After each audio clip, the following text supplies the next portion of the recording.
So welcome back to Warhammer 40k Rogue Trader. Last time we were here, we had some big old combat here. Everyone's fine. Nobody gained injuries. Everyone's nice and healthy. So everyone's good. We've got my guy that the custom portrait happened first. This is an older picture. You can see the old backdrop was my old condo back in my old place. So the picture came first, and I tried my best to make my guy look like my picture, but the character creation isn't that wild in this game. We have this guy, he's a melee specialist. This cool lady, she's a spellcaster, psycaster, what have you. And this lady is a gunner, weapon, ranged weapon specialist. And my guy's a sniper. Background looks very painted. That's one thing I really appreciate. The vibe and like the aesthetic of the game is very solid. And it is a CRPG in like a, you know, in the technical definition of what this game is as a computer role-playing game. And yeah, I would say there's very much some obvious some obvious like parallels to older Baldur's Gate, as well as of course the newer ones. The newer ones and the newer games of the genre, that kind of thing.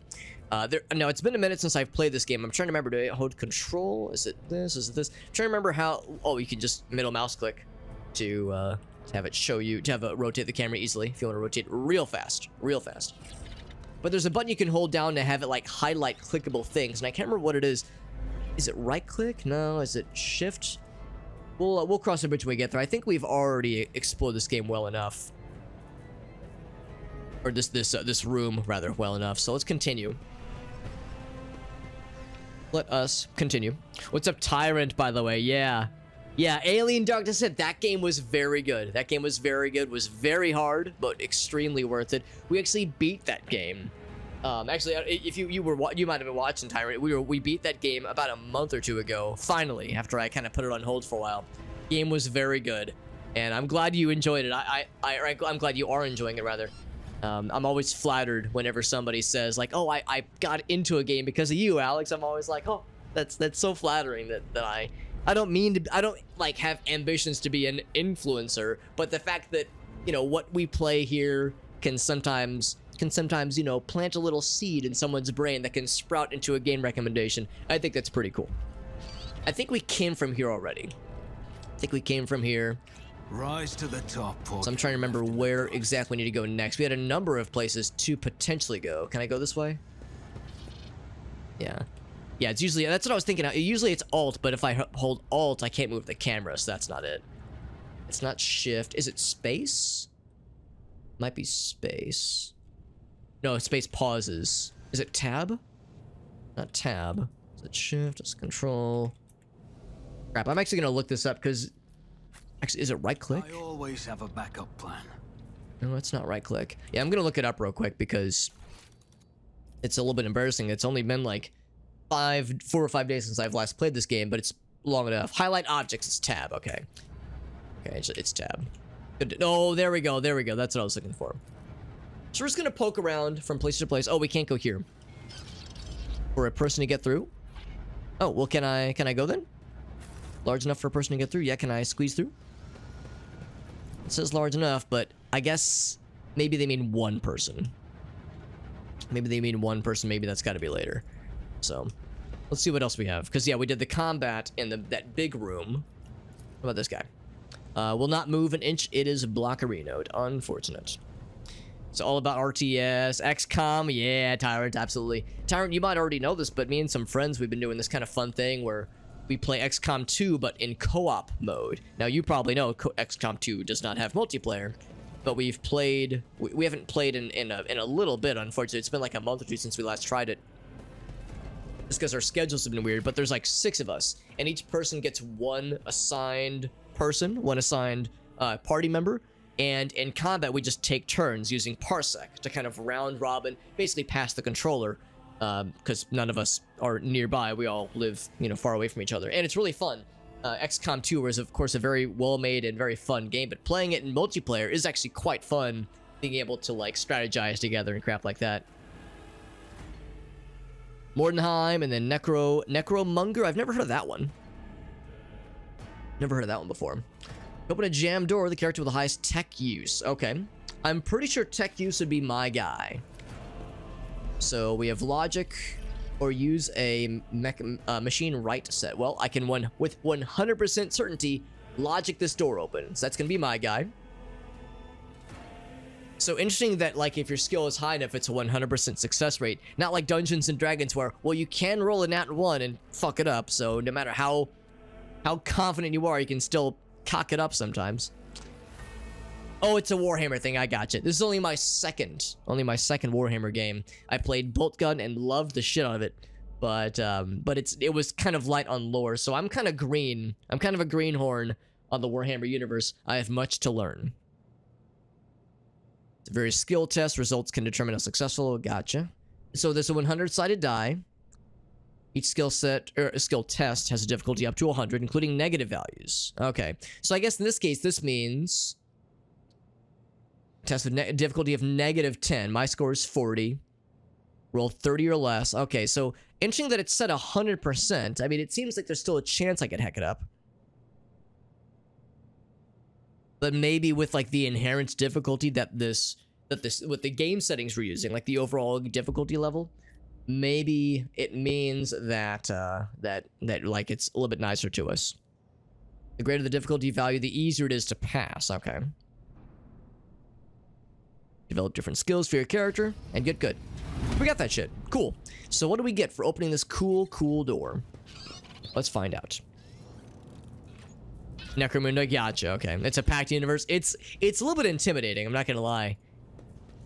It's a little bit intimidating because there's so much, and I know nothing.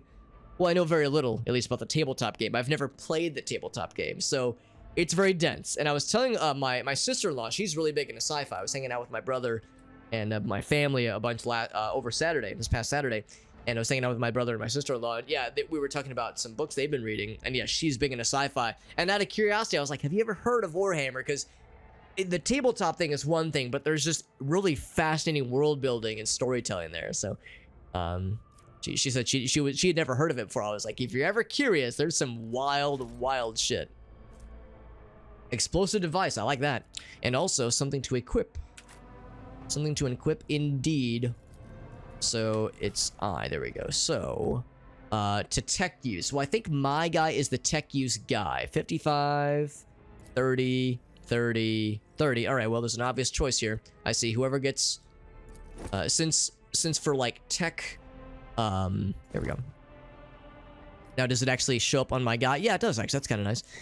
When it comes to checks, when it comes to skill checks, it sounds like there's never an instance where another party member will be shoehorned into doing a check they're not good at. It sounds like if you have a person who's good at the thing in your party, they will be assigned that role when it comes time to do the skill check. Of course, I guess unless my guy were to get separated from the group, but because he's my dude that I created, he's probably going to always be in our group. There's no guarantee that these others will be in our group. In fact, since this guy was like the main bodyguard for the boss lady, I suspect he'll leave our party once we reunite with the boss lady. But we'll see. We shall see. It's a small-scale skirmish game. Gotcha. Okay. Yeah. There's a bunch of them. Yeah, there's Mechanicus. There's Space Marine. Space Marine 2, of course, comes out next year. And I'm thinking I might try out Space Marine at some point, especially if Space Marine 2 is on the way. Space Marine 1 sounds like a game I might enjoy, especially because I've heard a number of people say it's got some general gameplay, like almost like Zelda-like gameplay isms to it that I think I might enjoy quite a bit, just as like a kind of adventure game with you know, presumably interesting combat and lots of gore and lots of chainswords and shit like that. It might be my cup of tea. So you know, there might be more Warhammer in my future, just in general. But we shall see. We shall see. Of course, like I said, it depends on other games we're playing, other games I got queued up, and Lord knows I got plenty of games that I'm working on. Cogitator. Machine spirit is no longer powered by the motive force. Those are two interesting terms, the machine spirit and the motive force. So how do we do this? Demolition, tech use, or tech use. So tech use uses a multi-key, demolition blows it up. I can just use tech use without having to use any resources. Let's go for that one. It was more Gears of War. Gotcha. Because when I saw it, it looked like more kind of, you know, third-person adventure game, less Gears of War specifically. Kind of slow, stompy stuff, though. Yeah, yeah, that's a fair point too. Maybe it won't necessarily be my cup of tea. I like Gears of War, but my experience with it is very minimal. I've only played it at friends' houses for multiplayer, that kind of thing. Is there But I'd be curious. I'd be curious to check it out. Restore the power supply. Let's reunite this thing with the machine spirit, or the motive use, whatever it was called. So if I go back here now, and I open the door with logic, and my logical brain is so smart. So sure enough, you get some nice rewards always for keep your eye on the prize. exploring and succeeding with certain checks, and get some nice toys to play with. More multi-keys, a shotgun. That's exciting. That is very exciting. We'll have to determine who's going to get that in a moment here. That might be good for my guy. That might be good for our other friends. So you have some choices to make here. More explosives, and this is a medikit. I'll collect those. Those are some very good resources. So yeah, so it pays to explore. It pays to keep an eye out on what is interactable. So like, yeah, hold the tab button, just kind of poke around a little bit, see what we can find, just because you never know. Never know. We've already checked with that guy. Nothing over on this side. I can talk with these guys, but I don't expect they're going to have much to say to us. They're the voidship in no time. Yeah, we're trying to like recapture this place after it got fucked up a little bit by this coup attempt. Actually, it was more of a coup success for, well, maybe not success, but they definitely fucked some stuff up. No question about it. They definitely succeeded in breaking some shit. I think we've seen all there is to see in this area. I think we've diddle-dallied enough as it is. Let us proceed, my friends. It's always a little bit tricky making sure I've got everybody selected. I wonder how many party members we can have. We have 4 right now, but there's plenty of space in this top bar here, so we might have more where that came from. I have to blow up the door. With pleasure. That's going to be our assigned demolitions expert. I better myself for my service. And we all leveled up because we blew up a door. Sometimes you blow up a door and you just feel really smart. So, earlier we got the logic leveled up. We can get expose weakness. Removes all exploits from the target to decrease the dodge, parry, and armor. Because yeah, a number of our skills apply exploits to bad guys, which inherently makes them easier to hit, but we can burn those exploits if we want to decrease their dodge, parry, and armor by 10 plus. So yeah, it's a calculation. 10 plus stack, a number of stacks multiplied by, what's persuasion? No, not persuasion. Awareness. PER is awareness. My awareness is quite high, so that's pretty cool. New ranks available. So I guess I just say, yeah, I take this. Like, it's not like there's anything I can, there's no selections to be made. It's just, all right, I got the thing. Archetypes. Unless it's saying, oh, okay, so you can multi-class then. Right now I'm an operative, but once I get to level 16, we can multi-class. Prime Lord, Apex, yeah, I'm just kind of noting these things. Also, it seems like we got a fuck ton of experience from that whole thing, that whole ordeal. Is there anything else I can select? I guess there isn't.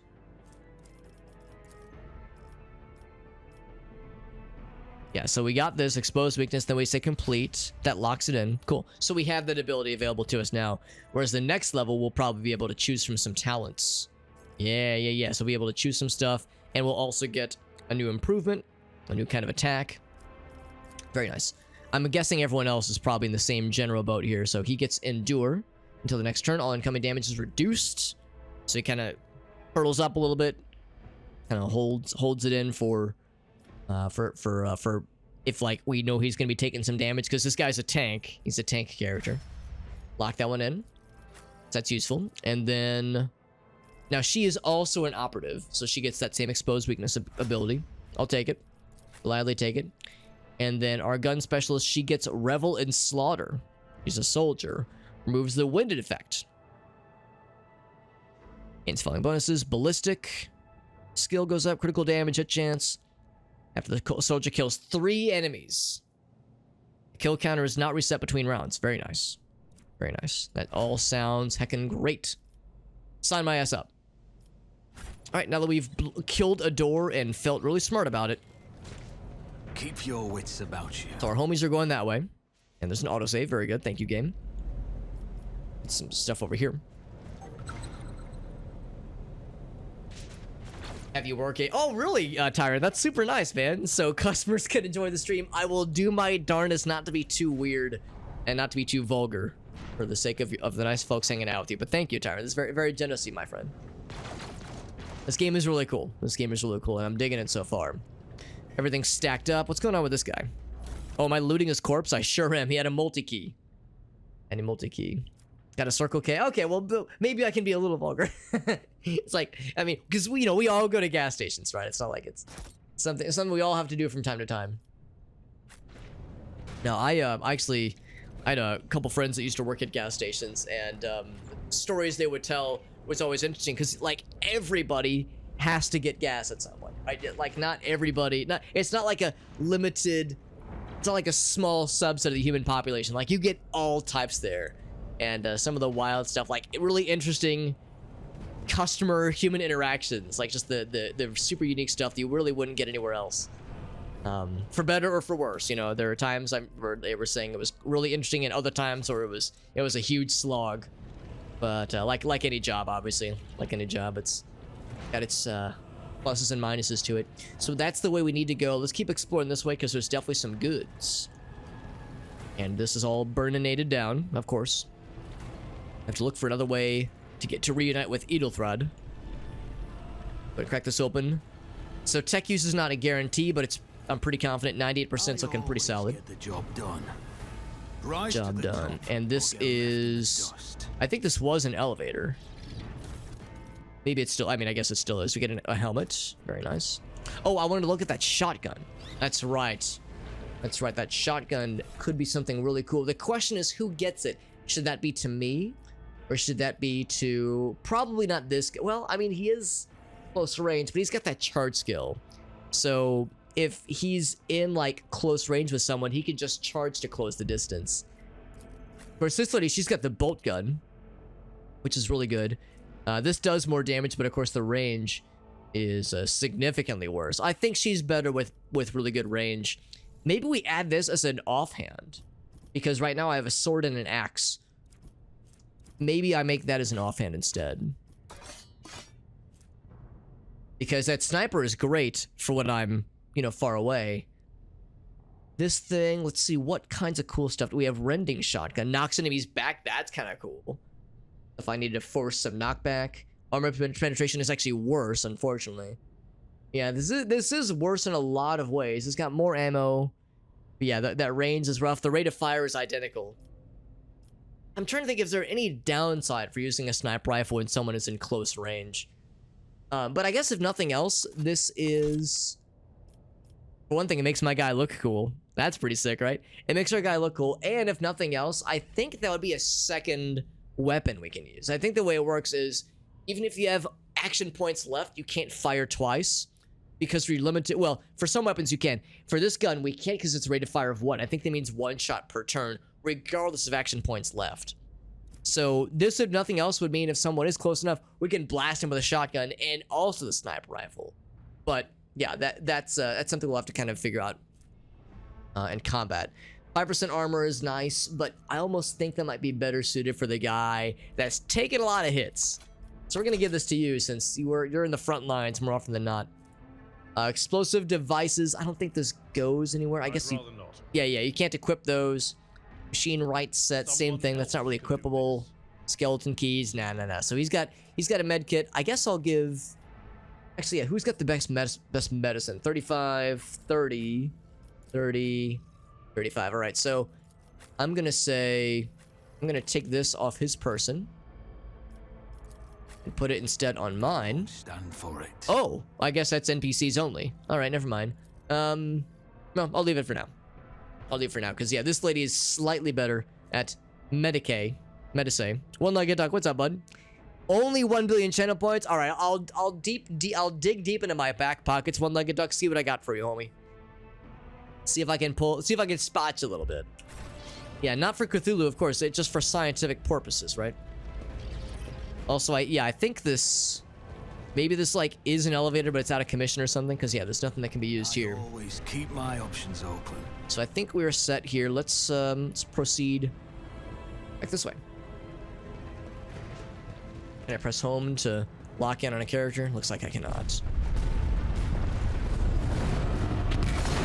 Oh shit. Is that gonna fall? I need that thing to not be dead. Whomst is this?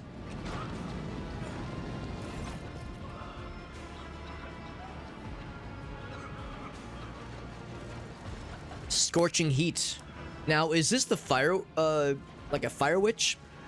I know that's a thing in Warhammer Fantasy. So if you've ever played Vermintide, like the fire witch character. Warhammer Fantasy and Warhammer 40k are, I think, mostly separate. I don't think there's much that ties them together, if anything. You get to hold the explosives, yeah. Hold a bunch of explosives next to some open flames like this. But no, it's not a fire witch, it's just Theodora, which is the boss lady we were looking for. I do like that song. I do like that song a lot. His body's engulfed in inferno. I guess she just has that as a superpower. Power sword, the other raised in an inviting gesture. A sorcerer's apparition. It's like, no, it's just a fire boss lady. That she would be considered a psyker. Interesting. I wouldn't have thought she would be a psyker based on the abilities she was kind of throwing around earlier. yeah, we've got the sister at what she called a sister at arms, I think.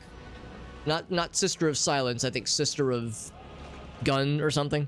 But anyway, yeah, she's ready. Yeah, sister of battle. Thank you, Agals. She's ready to go. And our homie here, Abelard, he's like, yo, that's the boss lady. Don't kill her, please. He's not too confident, he says. He's staring at her, and there's a muscle on his cheek twitching, threatening the Lord Captain is out. Oh, he's like freaking out because what's her name? Argenta spoke semi-threateningly at her. Aren't you in pain? How'd you get here? I am wherever my will demands she be, she says. Am I ready? She watches you without blinking. Her snake-like gaze makes you forget about the fire searing you, leaving burns on my skin. Oh, I should probably deal with that. Give you a weapon so that you may defeat your enemies. Decide. What an oddly, like, I don't know, fatalistic way of speaking the boss lady is addressing us with. It's very ominous and makes me wonder if she's like, if she is what she says she is, or if it really is an apparition. Your mouth begins to salivate. Each word Theodora speaks is like music to your ears. Ooh, this might be some warp fuckery, man. I don't know, man. I don't know if I trust this. I don't know if I trust like that. The entity, yes, the entity, right. The thing that encoiled our brain earlier, that dwells in the deepest recesses of our mind, pleading, begging, nay, demanding that we give her an immediate answer, and that answer can be nothing other than acceptance. I don't know if I trust this, man. Do not listen. If there is naught but his light in your heart, if you are resolute in your faith, then step into the flames. The Emperor protects. All right, I don't know about all that. I don't know if I'm just gonna step in flames like a dingus. A little bit sus. I don't know about this. Before we suffocate from this furnace. This is some chaos shit for sure. The plague puppies? That sounds adorable. Oh, the little Nurgle buddies. Yeah, those guys were, yes, they're slightly little murder puppies. The survivors from the middle decks, we must help them. Get out of here somehow. Frightened voices, screams, muffled. All right, so we have something that we need to do now. Oh, we get to learn about our convictions. Tough decisions based on their values, interests, and goals. So we have 3 directions. So this is something we need to pay attention to, because we're going to have to lean very heavily upon this for later. Once we get to chapter 2, we're far away, from that. We're far away from that. But once we get to chapter 2, we will need to play through the entirety of chapter 2 by sticking with one of these 3 directions when the time comes. We'll still hug the puppies. I respect it, one-legged duck. I respect it. So there are 5 ranks. The higher the rank, the more zealous you are. Promotion through the ranks opens up new dialogue lines, events, unique abilities, changes your attitudes with characters. Very nice. When one of the conviction branches reaches rank 3, votary rather, or is it votary? Not sure I know what that word is. Becomes the character's main focus. And then the other two cannot be raised above rank 2. So you pick a main path eventually. Got it. So we need to break up with Idilra, whatever his name is. No, Adira is her name. All right, we have to make a choice. Do we walk through the fire and trust the Emperor?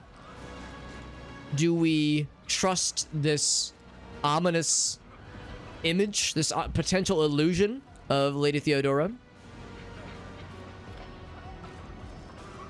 Or do we rush the homies to safety? Indeed, some tough choices. I don't think I trust this this fire path, this fire apparition. This seems dangerous and this seems fucked. And like Elgaso said, some chaos shit, no doubt. So we have one of the other choices. Do we like trust in the Emperor and just hope the flames will just work out, or do we save the people? I say power to the people. Let's get the people out of here. The illusion breaks. Hell yeah. Voices of the people, the voices of the people beyond the shroud of smoke grow stronger. So we forgot about Theodora. You see nothing but bellowing fire. So it was an illusion. So get the heck back. No more fire smolderings, please and thank you. Where did it go? The thing standing in front of us in the fire? I could have sworn. To the same place all unholy visions go. Do you want to follow it, witch? Not particularly. Alright, so there's nothing else we can do here. I mean, this thing is fucking busted. There's no way to clog that thing up. We gotta find another way out. Another way around, rather. So we could go back the way we came. Of course, this is obviously stopped up. Let's go back this way. Maybe we should talk to the Overseer. Maybe he's got something. Never mind, he wants nothing to do with us. In fact, nobody wants to talk to us. Crash the platform?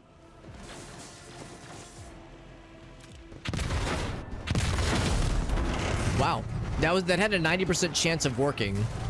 So if that wouldn't have worked, we would have, I guess, needed to do something else or just get good.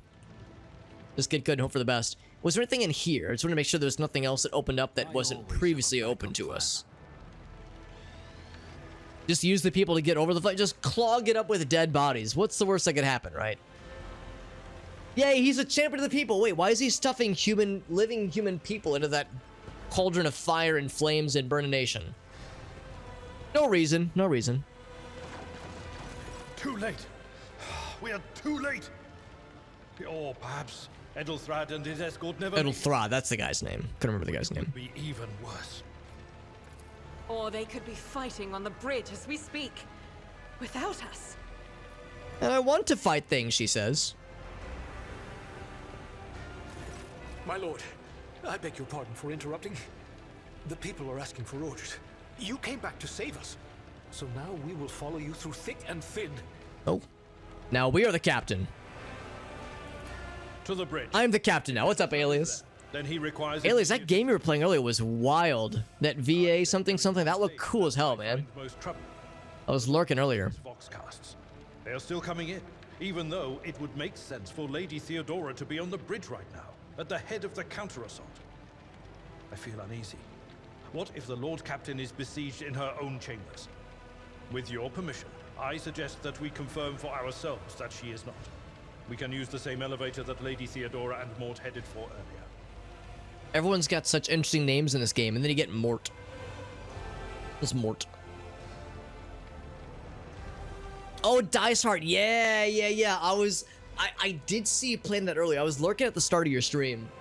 And yeah, Dice Heart looked wild. Yeah, there was a bunch of cool stuff. But yeah, Dice Heart looked cool. Your description of it also caught my eye. Like the way you described it in the Discord message that went out. I was like, all right. I saw that. I was like, all right, I gotta see this. Yeah, it looks really freaking cool. Yeah. Name dropped you for, oh, that's nice of you to say, Alias. Yeah, I would be down. I'd be down to try it out. It looks really cool.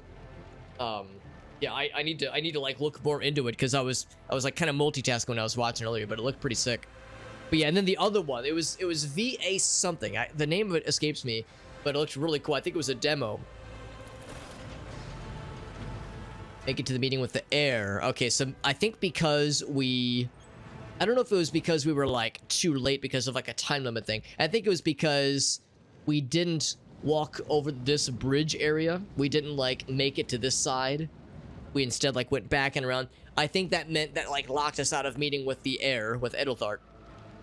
But it means other opportunities now have arisen. So now we've got like the people that are following us and trust us more. So, you know, you can't do it all, right? You have to make decisions as far as what's a priority, and certain quest storyline things will happen or will not happen depending on your choices. Yeah, Proxy, that's the one right now. Yeah, has big potential. Yeah, it looked really impressive. I was really liking what I was seeing.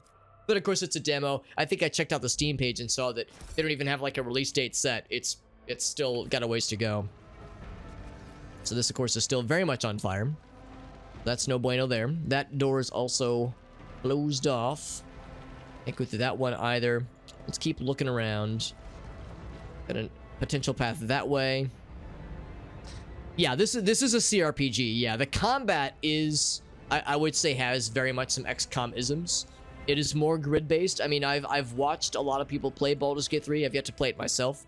Baldur's Gate 3 obviously has an intrinsic, like, movement system and, like, number of spaces you can move. Like, there's definitely a system to determine things like movement and distance and how close you are with certain spells and weapons, and, like, if you can reach somebody with this weapon or this spell.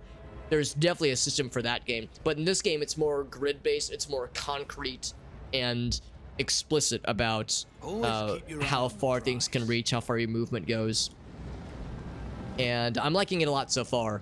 The fact this game came out I guess a few weeks ago, and of course Baldur's Gate 3 is the first thing that a lot of us think of when we think CRPGs. A lot of people are comparing this game to Baldur's Gate 3. I can't really speak to it a whole lot myself just because I've yet to play Baldur's Gate 3, but I'm liking it a lot so far. It's the same developer as the Pathfinder game. So Pathfinder, Kingmaker, and Wrath of the Righteous. Same developer, which is pretty cool. And I know those games are generally liked, although I've heard people say that that Kingmaker and Wrath of the Righteous both were kind of buggy on development and got fixed pretty well as time went on, but it took a while. So a lot of people are expecting, oh, I didn't even notice this thing. Can't go that way. I think a lot of people are expecting there to be some bugs and some kinks to iron out, but I haven't had any issues so far. Or get left in Attention the to dust. detail is the key to success. Got the new headset. Nice. That's awesome. Yeah, I guess I was just thinking, actually, I guess you haven't used a headset on stream in a while. Black Legend was a good one. Did I trust in the Emperor? I went power for the people, Tyrant. I went for the iconoclast option with the choice we had earlier. So for better or for worse, I went with an iconoclastic choice. Go to the captain's quarters. That's where we want to go ultimately, but I want to get some optional stuff first. So this is a module room, not a room for receiving guests. Yeah, this is more for stuff behind the scenes. Character customization. The character creation was kind of limited in customization.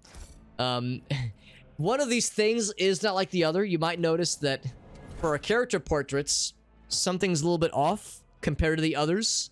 So we did get to make a custom character. I started with this stupid image first and tried to make a guy that looked like it. I made his forehead as tall as it would let me go, but I couldn't make him go very far, and I decided to make up for it by giving him a funny mustache. So the customization cosmetic options are just kind of so-so, honestly. But as we level, we do get abilities to, in some cases at least, to choose what abilities we want to add more points to, what kind of character we want to build. Some of it is kind of locked in, like we just leveled up. We got this ability guaranteed. Sometimes we do have choices. We'll have a choice here. We'll have some talents to choose from. So there is customization insofar as how you build up your character. My guy currently is a sniper rifle specialist guy. Mostly he does have a shotgun as an offhand. And I think that fits in well because we have a melee specialist and a spellcaster and a ranged weapon. Like a less of a sniper rifle, more like assault rifle ranged weapon specialist. So we have a good diversity so far, but this is still a prologue, so we got a ways to go. Also, Terry, good to see you, Terry. Yeah, Psyker is exactly, Alias. That's exactly it. Yeah, Psyker is the term for the spellcasters. And I cracked this open. Nope, it just happened automatically. Good. Some more goods. We don't call it spoils. We don't call it a stash. We don't call it items. We call it goods. Call it goods. By the way, we get something to enhance logic and another set of oils, secret oils, cogitograms. So this is for appeasing technology spirits, machine spirits, I call them. I will collect them, and I'm curious about these here spectacles. Lex mechanics. So my guy, I think, is the logic guy. So I think that is for you. Yo, look at us. We look so cool. To be clear, logic is 55, 30, 30, and 30. Okay, well, yep, that makes sense to give to us then. I think that makes sense. Is there money to be made? Anything over here? Plasma conduit. Cool. Powering a vast void ship. Well, that's what we're on right now. We're on a void ship right now that's getting attacked by a bunch of heretics.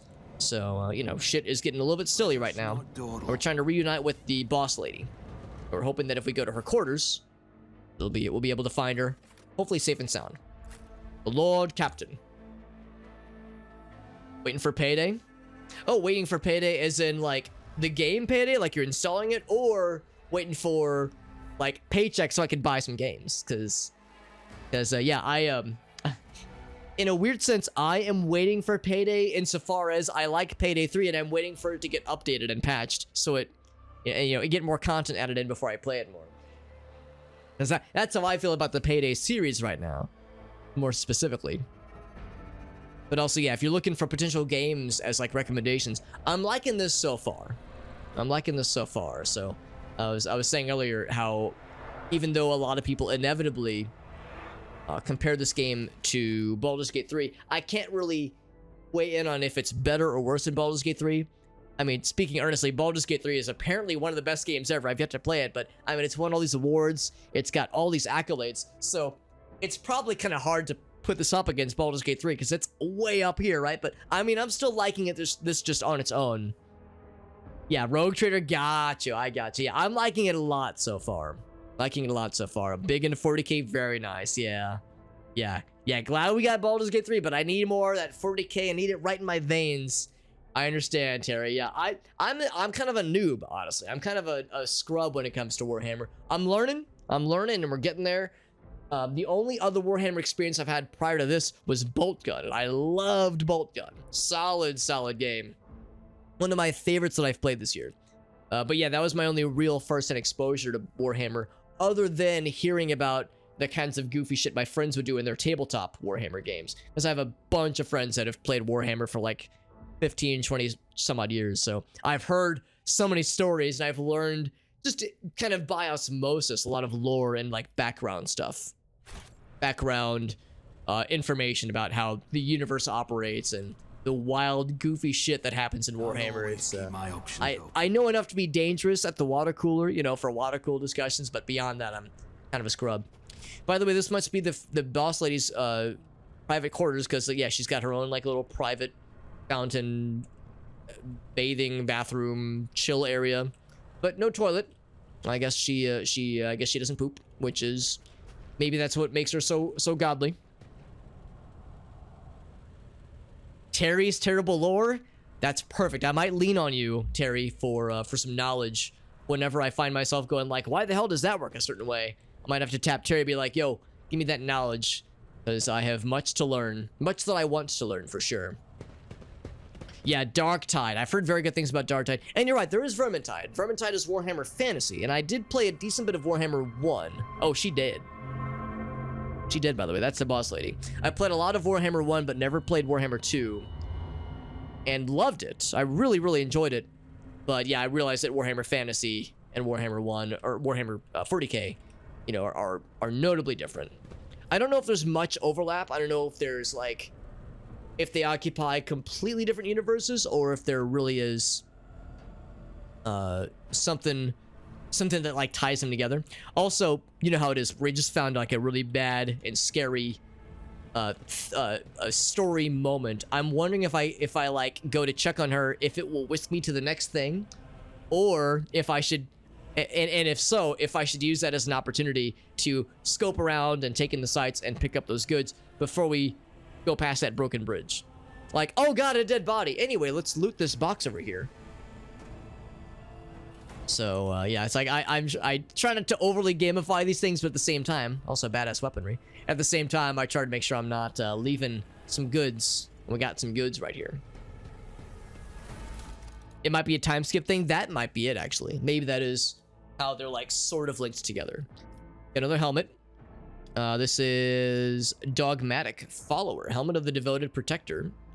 Oh, but you have to. Oh, you have to be dogmatic to get it. Okay, well, that actually might fit with our melee guy. He might already be a dogmatic dude, a doggy boy. That's pretty sick. I'll take it. Yeah, Dark Tide's good. Yeah, I know there was an update very recently.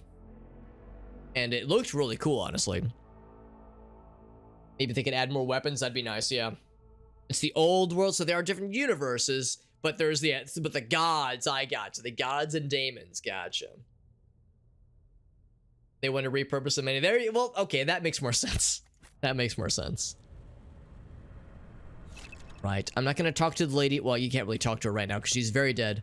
But I'm gonna loot her safe. I like how, I guess it's just unlocked. Rogue Trader's Cloak. Oh shit, that's cool. Oh, whoops, no, I want to take it. And then get these goods over here. Yeah, oh god, a dead body, I'm so sad. Anyway, I'm just gonna take all your important stuff, lady. Thanks. Thanks, lady. Yeah.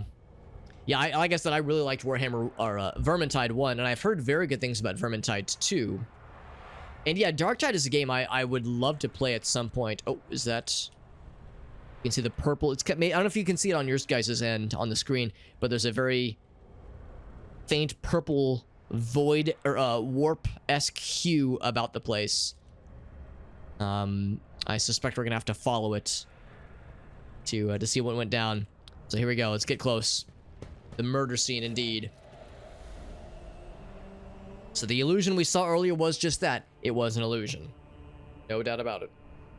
No ifs, ands, or buttholes about it.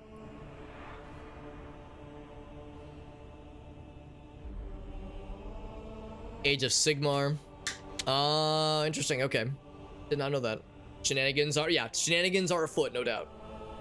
Yeah, I saw a really funny Onion article, or the Hard Times article, that said with the Darktide update that went live a week or two ago, Darktide developer weeps quietly at his desk as he watches Twitch streamers blast through this level that took him like 5 months to build and like curate, only to watch streamers like speedrun it to like take some 5-10 minutes to play through content that took them half a year to create.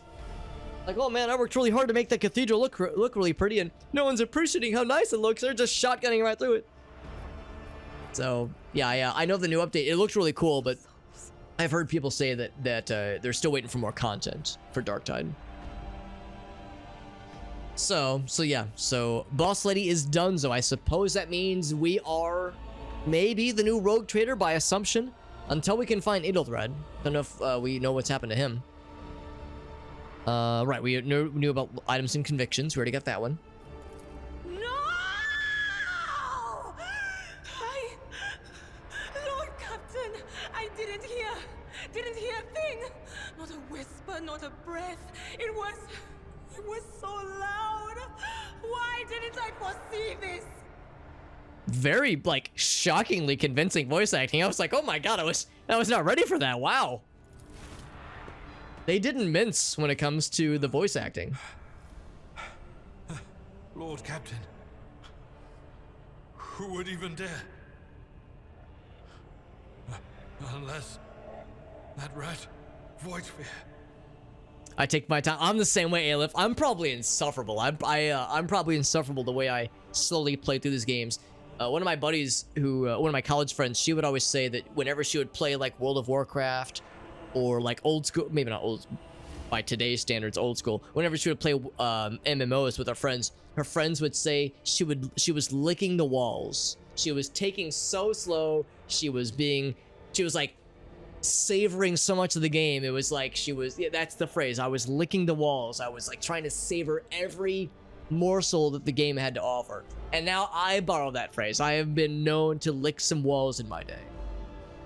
Reboot the old world. Trying to refresh it. Gotcha. But they didn't have the love. Gotcha. So just blow that shit up.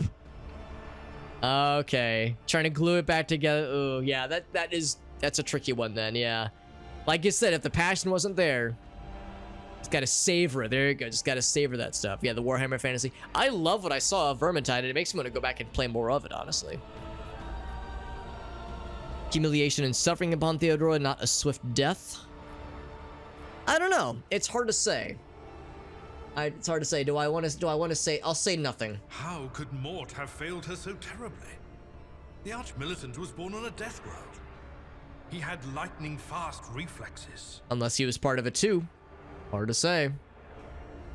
The Rat Boys, there you go. What's up, Shock Value? I'm a fellow wall licker. You and me both, buddy.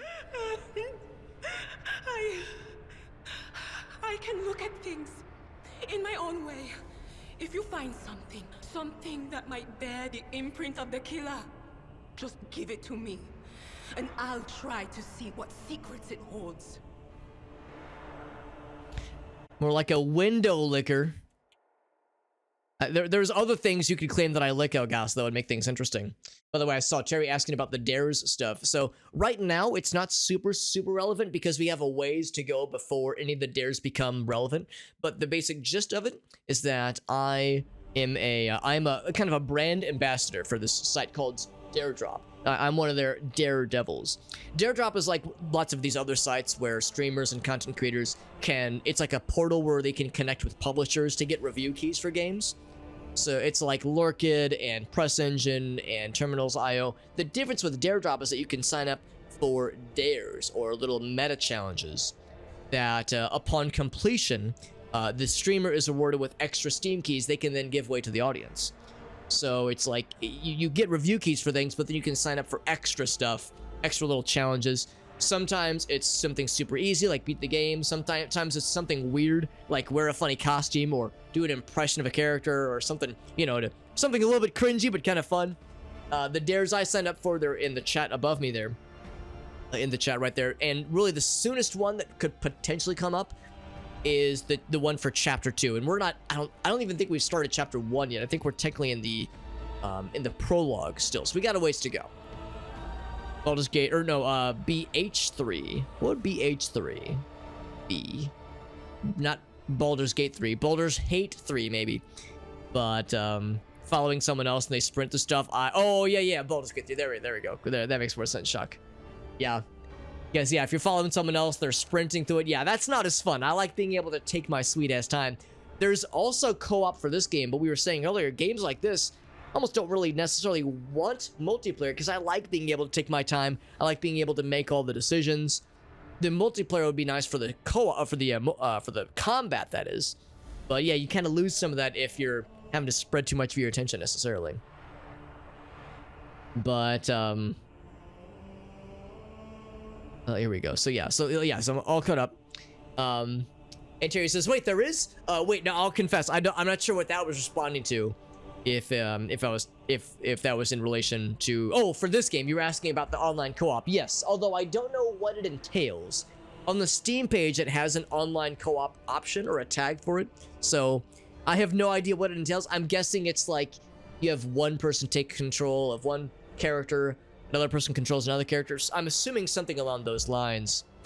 Yeah, I'm guessing on the main menu, maybe there'd be something about it. But yeah, I've yet to experience it myself, so I can't really offer so much right now. Oh, I was about to say, maybe the other guy, maybe Mort was involved. Maybe he was part of this overthrowing attempt. But then I see him. No, he's dead as well. So everyone's dead. Let's inspect the bodies. Full-blown thirst, yeah. Yeah, again, I know we were just saying earlier how Baldur's Gate 3, I'm sure the combat is really cool with multiplayer, but, you know, you're kind of relinquishing the decision moments to one player if you're doing the online co-op. So I guess that's the downside, is the co-op loses a little bit of that when it comes to what is a pretty big deal for CRPGs, decision making and paths to take for the storytelling. But again, for the combat, it's more engaging, probably being able to strategize with somebody else. Auto pistol shot, an extraordinarily accurate one at that. She was surprised when it went down. The last emotion she experienced in life. Heap of blood spattered parchments and scrolls that fell on the desk. Small shard of glass. Good to know. So we have lots of things to look at. I'm assuming I can do these in any order.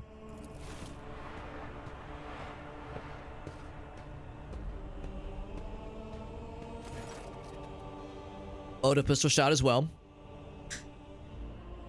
The safety on the weapon is off. Oh, wow. So whatever got them shocked them both, surprised them both, and yeah, they were not actively in combat. Let's inspect the shards. We're playing detective right now. Slowly waltzing back and forth between the two locations. So what exactly was broken? The shards appear iridescent and not transparent. Submerged in promethium, whatever that might be. What about the parchments? Handwritten letter with a seal. Starkly different from the others. XC. Maybe the middle initial is C, or is T. Oh, herp derp, you're right, Elgaso, you're right. Yeah. This safety would have been on. Yeah, that makes more sense. That makes more sense. So yeah, so never mind, they were in combat then. It's just odd that she was sitting at her desk. You think if she was in combat, she'd be like, up and at him, ready to go. That's a little bit odd. But for him, he was ready to go at a moment's notice. Flamethrower, oh, okay, good. Good. And we got a lore test, and we succeeded it. The author of the letter addressed to Theodora. Seal of one of the holy orders of the Emperor's Inquisition. The secret police of the Imperium, okay. Hunting heretics, Xenos, and other enemies.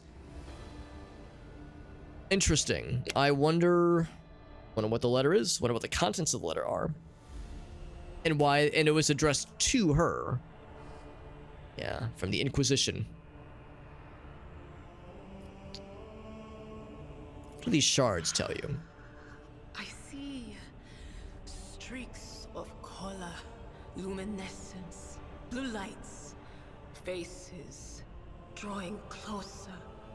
Lady Theodora and Conrad. And what is that? Ah! Something dark, enormous. Oh, this glass thing was something foul, that's for sure. So, dipped in this flamethrower fuel, lamp oil stuff. It's glass. Tainted. Or glass, sort of. Also, earlier, kind of like when we first entered this area, we could see like little tendrils creeping up out of the background. I feel like I just saw one in the background at one point. More warp, chaos, shenaniganry at foot for sure. It doesn't work like that. I can try to read the memories of objects, but dead bodies are a different story. Something like that would require her soul. And after what we saw on the officer's deck, I won't risk searching for it in a It pops up every once in a while. Some Daemon juju, some Daemon shenanigans. All right. So there's fuckery about then. Yes, the crucible of battle calls to me once more. Jesus, I gotta kill, man. Put me in, coach. We must see if we can find anything. Idira, you can't bring her back. Let her go. You'd give up so easily, old man? I expected as much from the sister. It's not What's on like that she monitor? has a heart. But you? Oh no. I'll get to the bottom of this. I'll find the one responsible for murdering the Lord Captain. And when I do, that scum will regret the day they were born.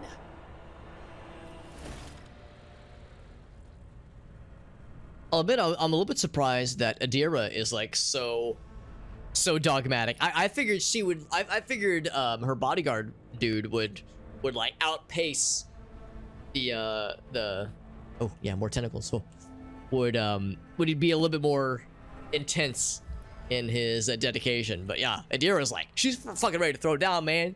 It's like, yo, you fucked up my girl, my boss lady. Z-Inch weirdness. Yeah, I know. I remember Z-Inch. I remember Z-Inch from Bolt Gun. We saw lots of Z-Inch weirdness in Bolt Gun, no doubt. Only way forward is this way.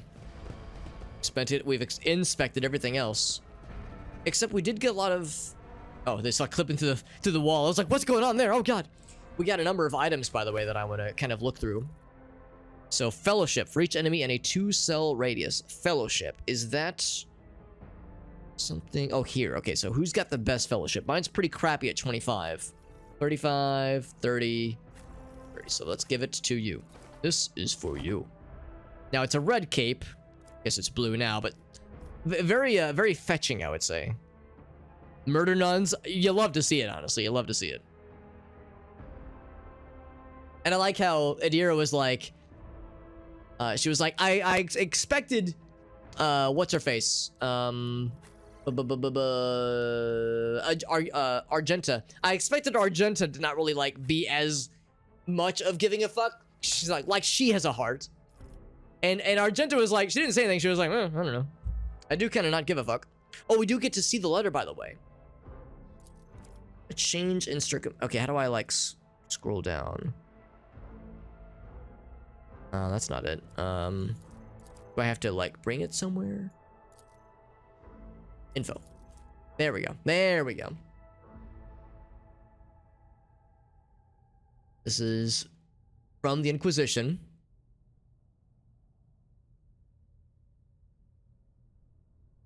Depart for the Rykhead system.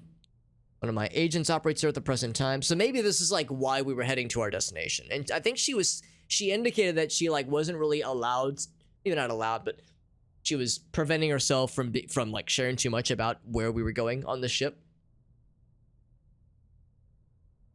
Make contact with him. Okay. Interrogator. Okay. Nature of interrogator Van Kalox is of no concern. Okay. All right. So I'm guessing whenever we arrive at our destination, that's what we're going to have to look for, actually. Kind of, it probably auto picks the gun. That's a good point, too, because, yeah, he's already got a blue aesthetic, so it just rolls with it then. And then plus 10 to Commerce and Lore Imperium. So, Commerce. All right. So 40 and 30. And this is a 10 to both? Yes, yes it is. Murderous Zealots. Everything not them needs to die. Or they are concerned, lovey-dovey types that just happen to have flamethrowers. Well, that's nice.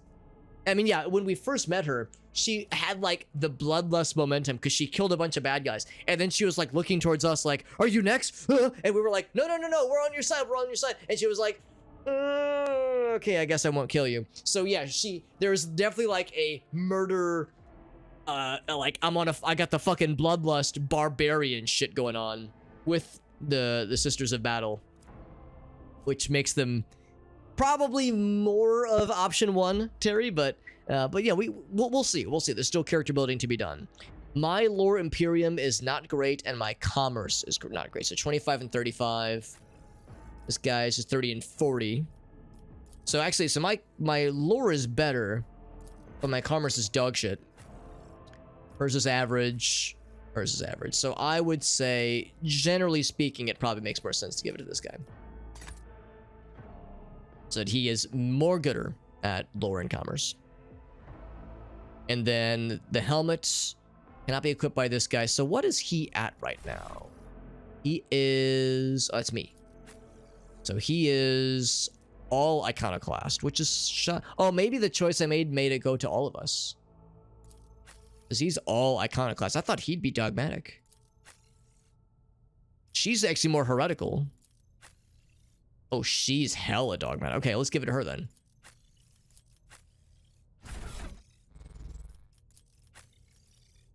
Yeah, she can wear it. Yeah. I'm a little sad we don't get to see that cool flowing mane of hair. We still get it in the portrait though, which is good. Looks pretty badass actually. I like that. All right, anything else? We still have an extra offhand sniper rifle. Hey lady, do you want an offhand sniper rifle? I mean, honestly, that might not be the worst option. This thing has really good range, but maybe she would do better to have even better range. Because that was my old sniper. Yeah, I still got mine. Mine's slightly better. So she's got an offhand sniper rifle that we can't see right now. I was thinking it was going to be like on her back, maybe. They're total psychos. The blooded rose are the carrying types. Gotcha. White flame, those are the cool ones. Gotcha. Oh, good to know. All right, see, there we go, Terry. You're helping spread the knowledge. I appreciate that. Helping spread the wealth of learning. I have much to learn, that's for sure. All right, let us continue. I think that was all the like extra stuff I wanted to kind of look through here. Keep your wits about. And of course, she has a big ass framed portrait of herself in her own office room thing of sorts.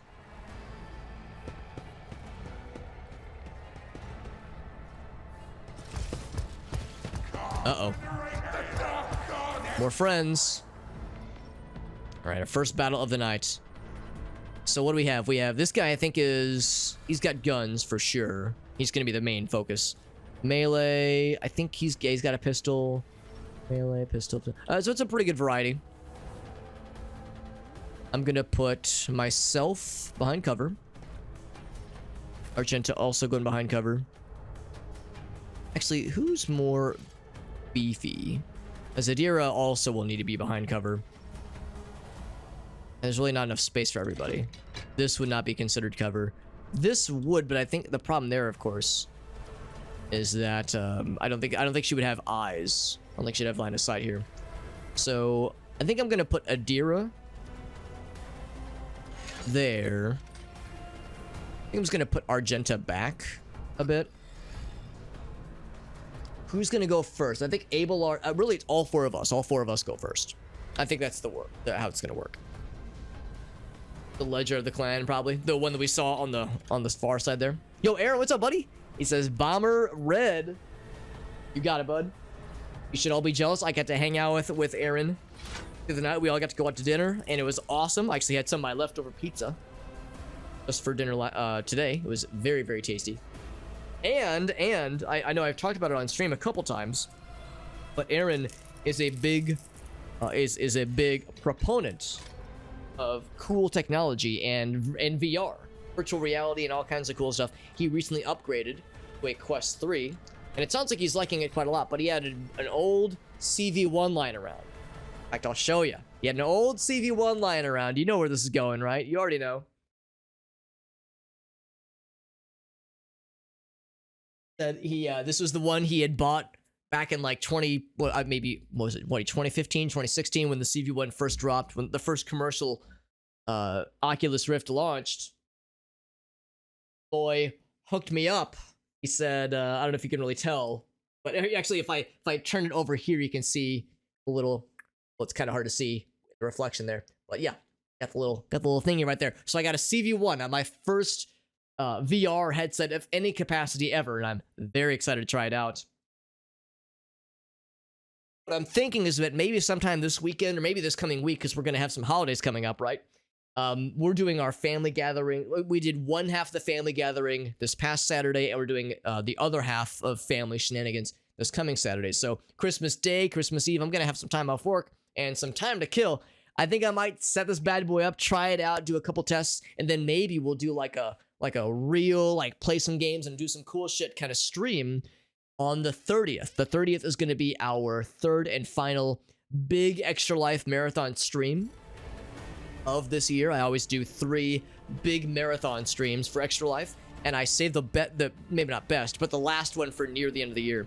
So yeah, so I'm really excited. And again, thank you, Aaron, for hooking us up and for thinking of me as someone who would enjoy and appreciate the VR headset. I told, because he was like, hey, would you be interested? And I was like, yeah, how much do you want for it? He was like, I was gonna give it to you. And I was like, all right, we can't do that. How's about I take you guys out for dinner? So yeah, we all got to hang out, and it was a great time, man. Company was good, the food was awesome. It was a good time, buddy. Yeah, plug yourself in, game for hours in your bed. Well, I mean, some games, I think some VR games absolutely would be able to play like while you're like lying down, waving your arms around. I think it would be possible eventually. Got the packing sticker. Oh, I did see it. Oh, I see it actually. Yeah. Yeah, I see it now. Yeah, Best Buy pick slip. Does it have the date? 2017. July 11th, 2017. It's weird. It had your first and last name on there, Aaron. It said Aaron Game and Browse. It's weird that that's your last name, but I respect it. Sleep in VR. I've seen that as well. Isn't that a thing where they would put VR goggles on like some animals, like farm animals, to like help them be relaxed and tranquil? Something along those lines. It's good to see you, Aaron. I appreciate you stopping in. Like I said, had an awesome time getting to hang with the cool homies last night, or a couple nights ago. It was a really fun time. And sure enough, all 4 of us go first. Let's kick this combat off right. Oh, except we have to learn about armor, which is fine, because we've applied some armor to some folks. Indicates what percentage of incoming damage from an enemy attack can be absorbed. Armor influences dodge check. So the heavier the armor, the harder you can dodge, that kind of thing. The harder you're able to dodge. Or just attacks more often, but takes more damage when hit. Yeah, makes sense. Some talents allow characters to mix things up. Good stuff. So Abelard, you're up first, my mans. Combat Servitor is by far the scariest lad here. I want to focus fire on this motherfucker right here. So, or I could do a cleave. Cleave, of course, does like a big line of stuff. I think what I should first do is charge at that fucking dude and make him regret existing. Let's see. Cannot be forcefully moved or overpenetrate. Overpenetrate, you say? Oh my. Once per combat. Okay. I could do this now, but you only get this for 1 round. Because the nice thing is that all of us would get it. Well, maybe not Argenta, but all of us would get this bonus. But it only lasts for 1 round. I think we're gonna wait for like when there's big damage coming our way. And oh, whoops, sorry. I was trying to see that emote. But if I move the mouse cursor off screen, it starts to scroll for me. So here's the charge ability. Then the other one is endure. That lessens damage coming in, which is nice. So we'll do that at the end. So we'll go and charge. Must be 2 free cells. We can do it. At your beck and call. So not a ton of damage on that guy. He tanked it pretty well, unfortunately. I could do a regular attack, or I could cleave. Cleave, unfortunately, would only reach... Yeah, I can't, like, attack multiple fellas like I was kind of hoping to. Unless that's what this is doing. Is that targeting these 2? Maybe it is, actually. It's a little bit hard to see with the little shape. Because, yeah, it's weird. It does like a kind of a highlighting of all adjacent squares. Yeah, so I don't think... I should just do it. I mean, it does have the red outline for them both. Maybe I should just do it and see what happens. Okay, it does hit them both. Good. I wasn't sure if it had to be on a straight line or if it did curve sometimes. All right, so we messed him up a little bit, which is good, but I cannot do the endure thing. So I'm going to end my turn here. Next up is me. I am going to use a surefire plan. I pretty much use this all the dang time. Now it did use. Oh, I was gonna say it shouldn't have used an action point. I'm gonna analyze this lad. You specifically. It's as good as done. Put some exploits on him. I'm not gonna burn those exploits yet. I'm gonna wait till this guy has more exploit counts on him. Right now he's got 3. Got 3 exploits out of 100, so we'll build it up and then like make him really sad and weak. In the meantime, I've got plenty of action points, and I can only shoot 1 gun. Now I do have a shotgun, don't I? Oh, but I think I'm out of range. So I could switch out. Now, does switching cost an action point? Does not appear to. So actually, yeah, confirm I cannot reach with the shotgun. Makes perfect sense. So stick with this, but that's good to know. You can switch on the fly. So I'm gonna go for the Deadeye shot because that's more guaranteed to hit, I think. One costs more. This is the guaranteed shot, yeah. Or do I want to pick off some of the extra fellas? Maybe that would make more sense. Because these guys are gonna swarm this guy. This guy's like gonna hit him, no doubt. So yeah, maybe I should pick off some of the extra little lads. Shot his arm off, very good. Yo, what's up, RT? It's really good so far. I'm really vibing to it. Like earlier, I was saying how this might not be everyone's cup of tea. Oh, look at that. Even with a different weapon. Oh, because they don't have the action points for it. Maybe that's why. I was thinking maybe for like a different weapon, it'd be more. Like I'd have more options available to me. So maybe then I should sometimes consider just the regular single shot. I'm gonna still do Surefire Plan again. Personally. Then go ahead and end my turn. Yeah. But yeah, I'm liking this game a lot so far. I'm liking it a lot. Some people might be disappointed if they compare it to Baldur's Gate 3 too hard, but just for what it is, as at the surface, I'm very much enjoying it. Icon next to the enemy's portrait indicates right.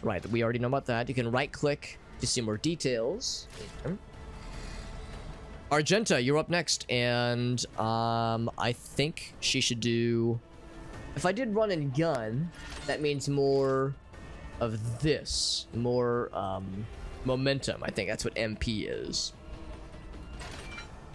Next attack costs less action points, doesn't count towards the attack limit per turn, which is nice. Soldier becomes winded until the end of the next turn, which means less penalties, that kind of thing. These ones per combat. We have this for later on. We also have the multi-shot, the burst fire. It would reach, so we could, in a straight line. Now the problem is we would shoot our own homie here. Yeah, I shouldn't try targeting those guys. I could pretty much guarantee this guy is gonna get got. That is if we hit, and we'd wound this one. Or if I run and gun, doesn't that mean we move and shoot? I mean, isn't that literally what it means? But where would we move to, honestly? And I guess that's the thing. We can move and then we can shoot. And in fact, maybe I will. Maybe I will like move to right here, and then I will shoot. It says it does not count towards the attacks per limit per turn. Let's just try this out. Let's just try this out. So we move. I almost wonder if maybe moving here would be a good idea. And then attack. I guess any one of them. I will attack you because you're the farthest. Oh, wait. Oh, it has to be. Okay, I see. Actually, it looks like.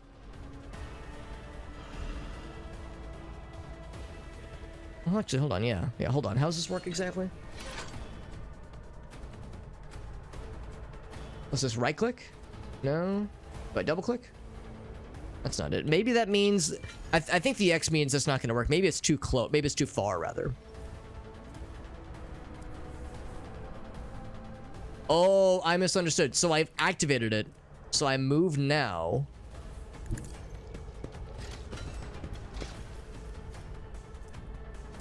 Okay. And then we do this. And that Wow, that's actually extraordinary. That lets us shoot all 5. Is that all 5 bad guys? I think it's just these first 4 in the back. This lets us fuck him up pretty good without harming our buddy. Look at that. That was beautiful. So we didn't hit this guy. We shot 3 of the 4 and killed 2 of them. Yo, Argenta is not with whom to be fucked with. And look at that. Since we used that with the run and gun ability, it did not burn our attack skill. So we can do another attack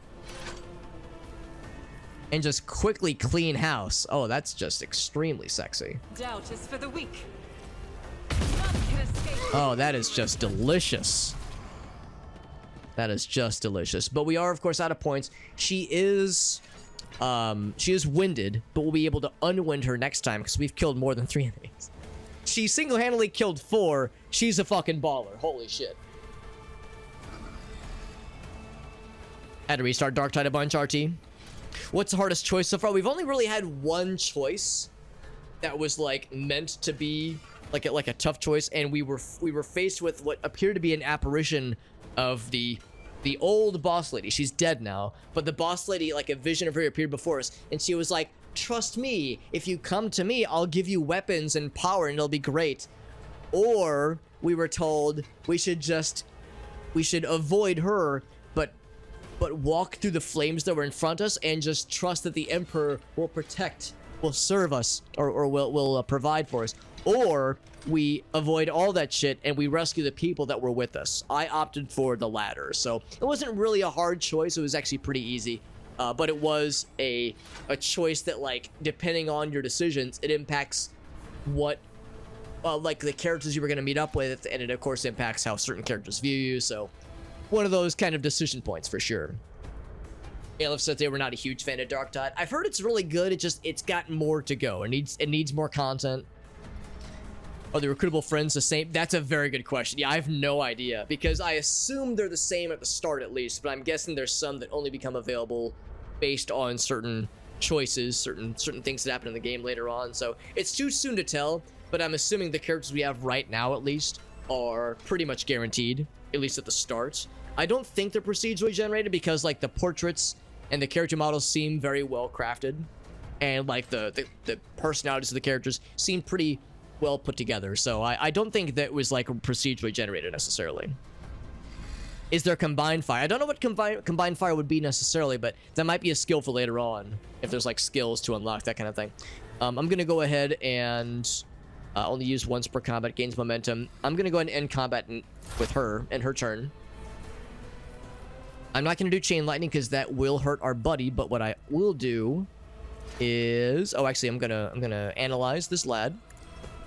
Get analyzed, fool. Heck you. And then I'm going to, I can do both, right? I can, oh, yes, I can. I can forewarn our buddy so he can get some extra defense. Oh, and Perils of the Warp went down. That's unfortunate. Perils of the Warp went off and she fell over. What happened to you, lady? Broken ribs. So that's a random thing that can happen. There's like some chaos magic shit going on where as she uses spells, at least for now, randomly shit will go down, and looks like shit randomly went down for her. And then this guy backed up and fucking blasted this guy with the rocket launcher, but I'm not too worried. We're going to be able to knock this guy out. We'll have to heal her up because that's not good. Reducing action points is not good. It was just feeling rushed too much. I'm guessing with Darktide. Yeah. Yeah, no, don't want to speed run. Yeah, that we were saying that earlier, where some people, when they play Darktide, they like blast through it. It's probably because you're probably encouraged to do so.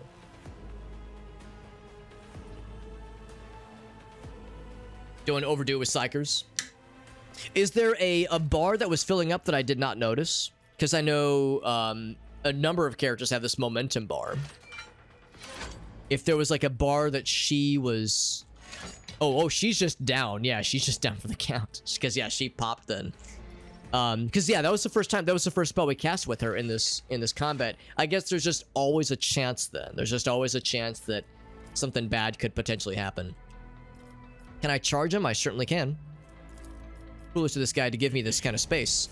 I will absolutely take advantage of it. An exemplary strike. And then I will endure. And then I'm ready to go. So yeah, it'd be one thing if we were casting like a bunch of spells with this person back to back, but yeah, I think we just got unlucky. I will end my turn, and then it's me. Me.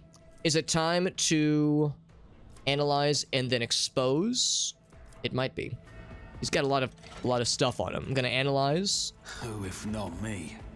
Especially because we can't get any more analyses from Adira in this combat. I will expose. So his weak spots will be a little bit more open. And easier to crit, hopefully. And I will take a really cool guy crit shot. Because I can't reach him with the shotgun anyway. Big damage. Big. Did I miss? From that close? I didn't even see what the percentage was, but damn, that's a shame. Oh well. I will go ahead and do that. Yeah, I think I missed.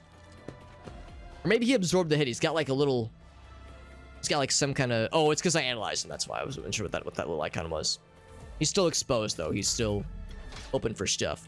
Argenta, I'm going to have you revel and slaughter. I'll do it. So now she's no longer winded. She's like, I love this shit. And I'm going to have you just do a standard one-shot. Tap his ass. 4 damage. Can't do any more, sadly. I can do the Furious Recital, but there actually might be more combat coming in hot.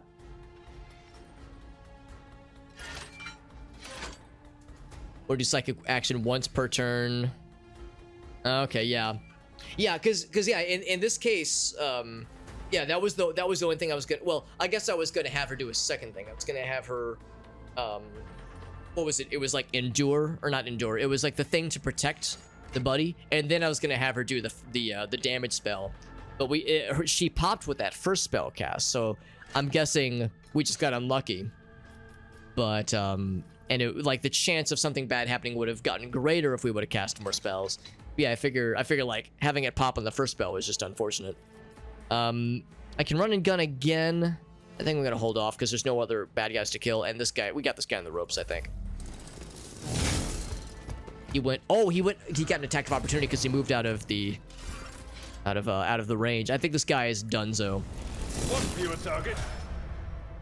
Characters with melee block. With melee weapons, block adjacent enemies' ability to perform attacks with ranged weapons. That's nice. That's nice. Yeah, we got that guy's ass. We do need to heal her up. And be removed and fully healed on the void ship. I guess that means use a medkit, right? So I'm assuming that means, and I think my guy is probably the best for Medicae. Oh, and also we all leveled, by the way. We all leveled, which is neat. I want to heal her up first. I think what I do is I click myself. I don't make mistakes. I make profitable learning. Every time I see mine portrait, especially the big version. I think the issue is we couldn't put it on our cell. Oh wait, now I can. No, now I can't. Okay. And not be equipped by this character. Okay. Field medic, base skill, Medicae. So I want to go to her inventory. Summary? Oh, here we go. If I click here. There we go. So can I put... There we go. I couldn't put it on her. Oh, she's already got one. Good. All right, so I'll click you. Sins hidden in the heart turn. And I say, would you mind? Could you be a deer? And heal her up.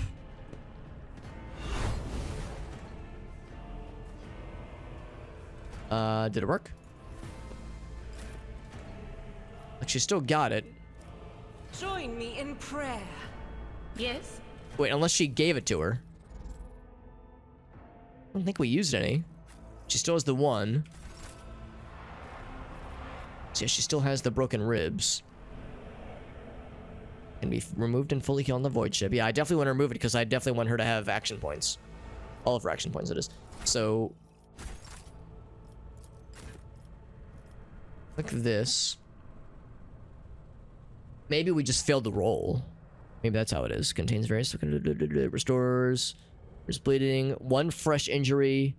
Or 1 old injury. I think this is considered an old injury. Source. Duration permanent. Expand. I guess we try again. I owe you one. Oh, it's burning it, but it's not working. All right, so maybe I should stop. 'Cause yeah, I think we're just burning through them. Status is not okay. Stat removal instead of an HP returnal. Ah, it's a shame. I wish I would have realized that was separate from an injury. Because yeah, I thought that was just another injury like into the other ones.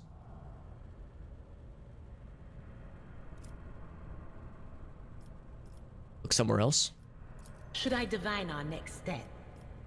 Because yeah, I thought this was like the list of injuries.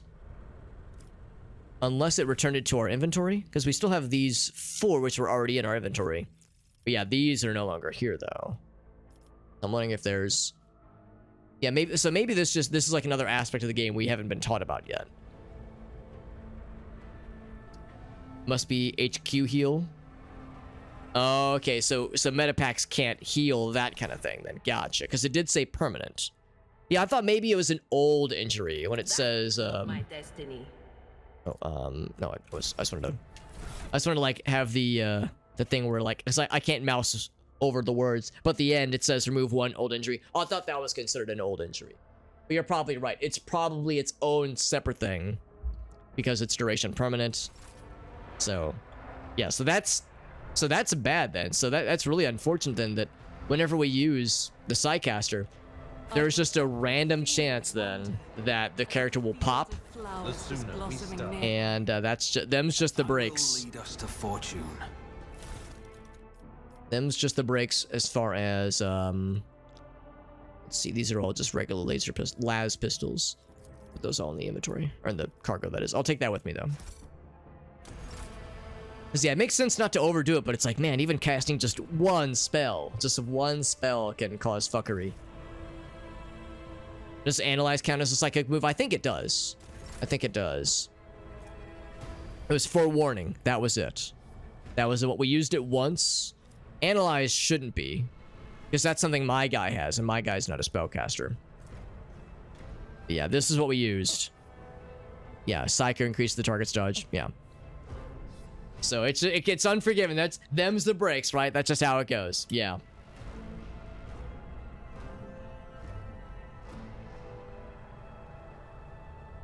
I think we forewarned first. I think we analyzed. We analyzed and then forewarned, yeah.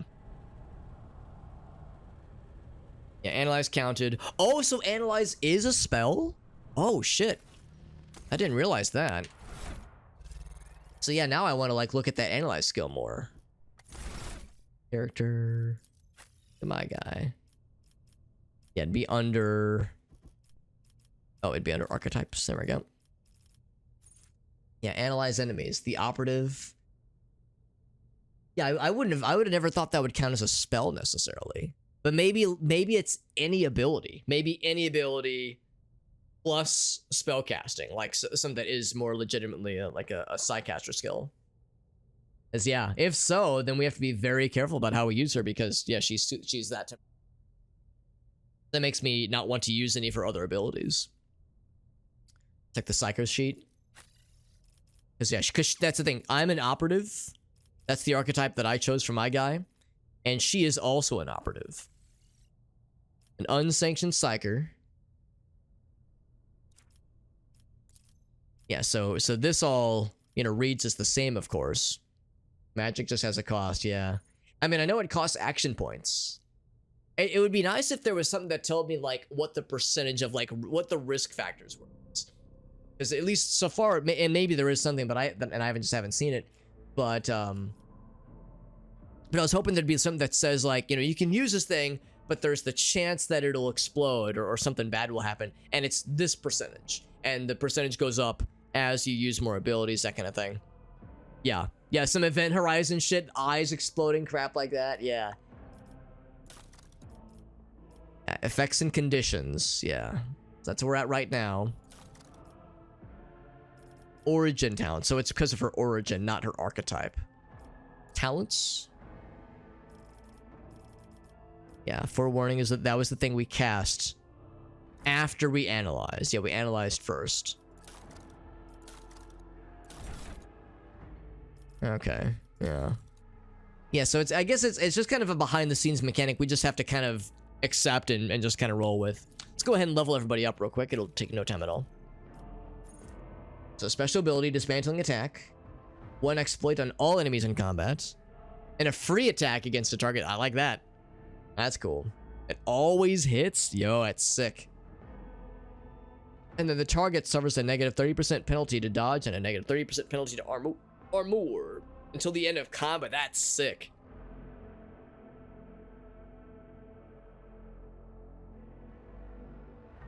Yeah, it was like a saving roll. Yeah, I wish that was like a die roll we could have seen or like heard about beforehand.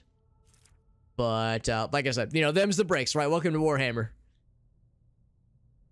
There's always a chance, so pray to RNGesus. Yeah, that makes sense. That makes sense. So what talents do we have? We have the operative trick. Unfortunately, I will confess, I might have to be insufferable and read a bunch of these. A bunch of them are not available, of course, and some of them are recommended. When we trigger an exploit, which I assume means apply an exploit, we gain more damage and armor. That does stack until the end of combat. So we have reason to apply exploits to bad guys. That's pretty sweet. Exposed weakness reduces enemies' toughness and willpower, which is nice. They can fill other roles more easily. When we attack an enemy that's at full wounds, the attack deals more damage. A full wound seems like... Oh, that means fresh target. That means full health, I guess? Yeah, full health. So we do more damage when they're... But that's only if they're not already damaged. So I don't know if that's like a sometimes nice thing. Exposed weakness is free, which is nice, but I don't know if we're going to use it all that often. Comprehensive analysis. 2 or more exploits to target. They get more exploits, which is nice. Good for snipers, though. My guy is a sniper. My guy is a sniper. You're right there. Deals plus 10 plus perception. Or I guess awareness. Awareness and perception are tied together. And it's a percentage, which is pretty sweet. Brain popping sounds. Yeah, it's like, you know, you pop your knuckles, you pop your ankles or your knees. Yeah, I guess we're popping our brains to make us think smarter. What else we got? Inflict despair. Hits an enemy that is affected by both an exploit and exposed weakness. They lose momentum. And they lose damage for their next turn. That's kind of cool. On the first turn in combat, the operative randomly distributes the same number of exploits as when using analyzed enemies across all enemies in a 10-cell radius around them. But that's only if there's enemies near... Well, 10-cell is actually a pretty generous radius. Start of each turn. On subsequent turns, they distribute half as many exploits among all enemies in a 2-cell radius. That's only good if our guys like in close range or melee, that kind of thing. We suffer less damage from enemies affected by exploits. That's nice. I want all of these. These all sound amazing, but there's only so many opportunities to level into this wheel. I don't know. Maybe I should just stick with it, like Elgaso pointed out. That first big dick hit right off the bat. Because eventually, ultimately, we're gonna get, you know, scarier enemies that we can't one-shot. Even just like the random encounters, that kind of thing. From seemingly small groups. We suffer more exploits. Informed hit we can't take. Combat insight. Yeah, there's a lot to read here. I don't know if I'm going to read all these on stream. I might read some of these off stream. And just take, you know, something that is just a surefire dub. We haven't moved. We gain more ballistic. And damage for every 5 cells. That's kind of cool. Uncanny sight. Looks an exploit. Yeah. So much of this operative skill set is all about maximizing exploits as much as possible and burning them to gain the best outcome, the best advantage. It's a lot to read. I would feel bad to just read all these. Let's go for that fresh target one. That is pretty sick. So we get this, and this dismantling attack is pretty solid too. Have a good night, Alias. Thanks for hanging out, buddy. Always nice getting to chill with you, bud. Fresh target and dismantling attack. I'll take it. Lock it in. And then this guy, what's he get? That's the thing, too. We have a... Oh, wait, maybe it's the same list, because he's not an operative. He's a warrior. He does get dismantling... Or no, he gets daring breach. Same icon. But different stuff. This game, I'm liking it a lot so far. It's a lot to chew on. There's a lot of meat here, but I'm enjoying the meat. The meat and potatoes. Restores all action points and momentum points, I guess. Yeah, oh, maybe MP is movement. That makes more sense. And an AGI bonus to movement until the end of the turn. They don't lose movement after performing attacks. No limit on melee weapon attacks this turn. Wow. That is daring, all right. Okay, it is a different list. Oh my god, so many. So many, although we can minimize the list if we wanted to only focus on offense or defense or recommended. Right, so yeah, so this is a lot to read through. So at some point off stream, I'll read through these and favorite the ones that I think are like really sick. Like things I want to like eventually go towards. When an enemy attacks them, then our next attack does more damage. It does not stack. They can be reactivated. Oh, wow, that's hilarious.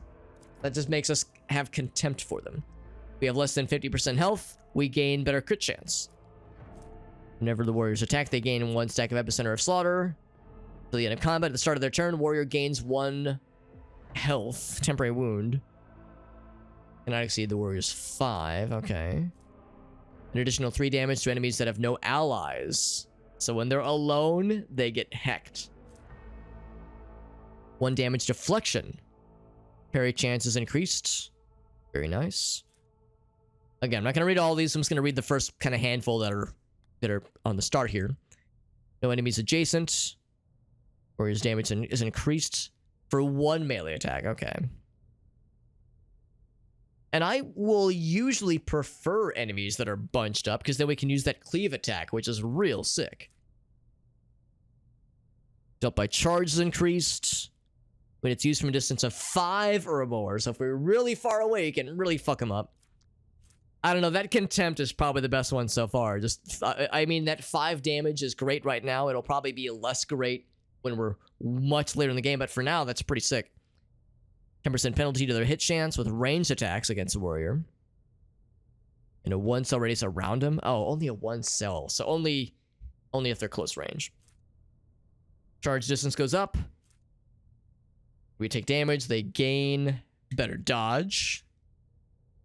It stacks up to a certain amount.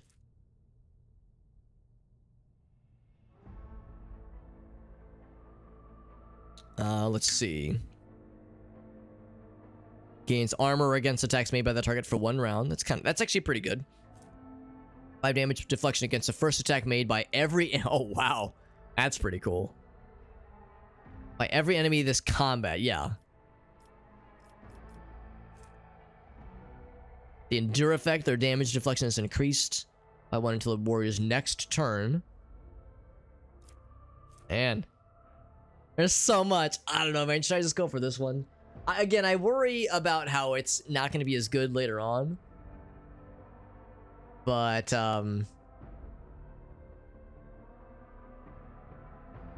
it's nice because it stacks, or doesn't stack, but it's applied to the enemy until we attack them, until he melee attacks them. It's not like, oh, it's for a certain number of rounds.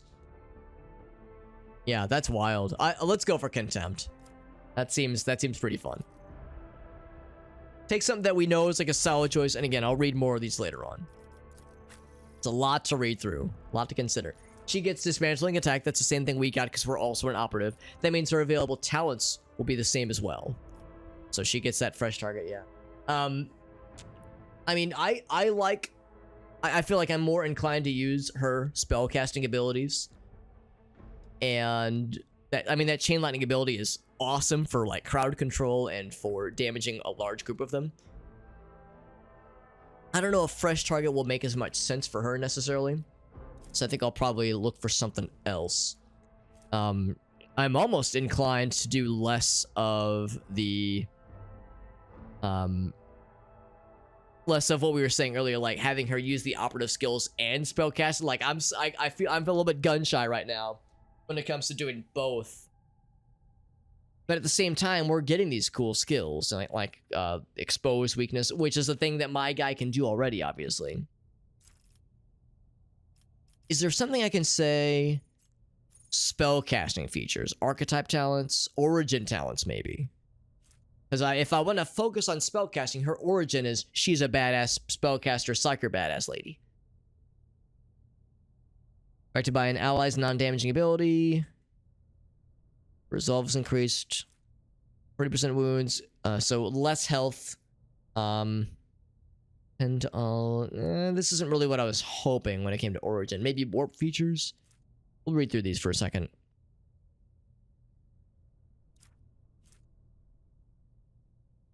Like something to like minimize our likelihood to explode when we cast things. Every peril, oh, there we go. Increases warp. Okay, well that's nice, I guess. Or increases, no, not increases, increases momentum. So when you have a peril of the warp, the momentum goes up, which builds up towards like badass power attacks. Psychic phenomena or perils of the warp first time each turn. The psyker's next psychic power costs less action points. That's pretty nice. An ally becomes the target of a psyker's psychic power. The ally gains... Oh, wow, that's kind of nice. Only the first time, though. Only the first time. But still, it's pretty sick. What else we got? Psyker's allies, critical... Oh, that's nice.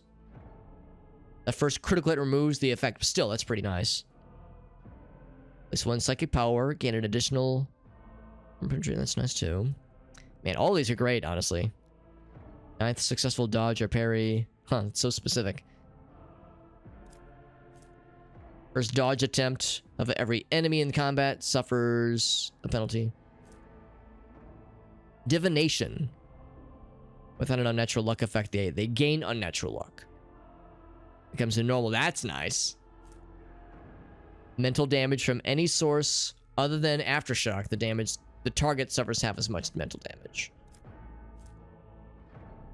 Taking damage from the psyker at least once, suffer a negative 20 to all resistance from me.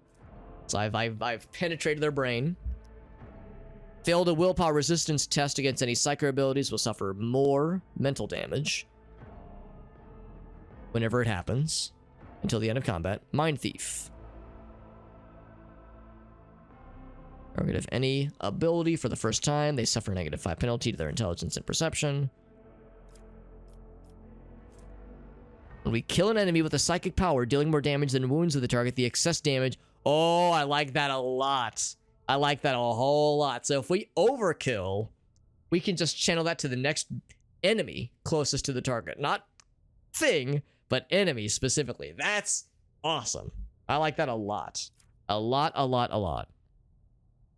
I'll read a few more, but pain channeling sounds fucking wild. Especially with that chain, like if we get a really lucky chain lightning like kill combo, that seems like that could get disgusting real quick. In a fun way. Targets of the psychic powers gain a stacking negative 5 penalty to dodge and parry. In general, not just from us, but from all of them. All peoples. Just gain a stacking negative 5. Inflicted with a blind, stun, immobilize, or prone. Take more damage. Actually, I'm kind of curious what these say. Level 10, okay. Perils of the warp increase in momentum. Triggering psychic phenomena repels the warp each time. Didn't we read these earlier? Yeah, I think we read those earlier. Hey, what's up, Jet? Good to see you, man. Jet, are you down potentially for some more Zelda randomizer tomorrow? Tomorrow in the evening hours? I'm reading through some options for leveling up our peeps right now in-game. Blade of Light, force weapon attacks. Force weapon. Really good. I'm not sure what I know what force weapons are. Heroic Act, I'm not sure what that is either, but or Veil of Degradation. A lot of things that we've yet to see, I think. 6 cells are farther away. The targets suffer an... Ooh, that's kind of nice too, because I do like to use her as like something kind of far away. A farther target or farther damage dealer, that is. We're gonna... I think so, Jet. I think we're at the cusp. I think we're just a few hours away from knocking that bad boy out. Sending it home, baby. Range of 2 cells or more. Have the range increased by 4, which is nice. That'd be a good kind of combo right there. Psychic Barrage and Second Sight. I'm gonna like favorite that one. I don't know if I'm gonna get this now, but I'll favorite those for later. I don't know what Veil Degradation is. Subtle Manipulation. Psychic damaging power being threatened by enemies in melee range. That's nice. That's really nice. No attacks of opportunity. It's like the concentration roll in Pathfinder. All resistance tests of the target suffer. That's kind of cool. Yeah, those are all cool, but the one that has me most excited is this one, Pain Channeling. That's cool AF and wild AF. Now, out of curiosity, I'm going to favorite that for a second. What's recommended? All the same ones, I think. Yeah. Now, let's go with this Pain Channeling. That seems so potentially amazing.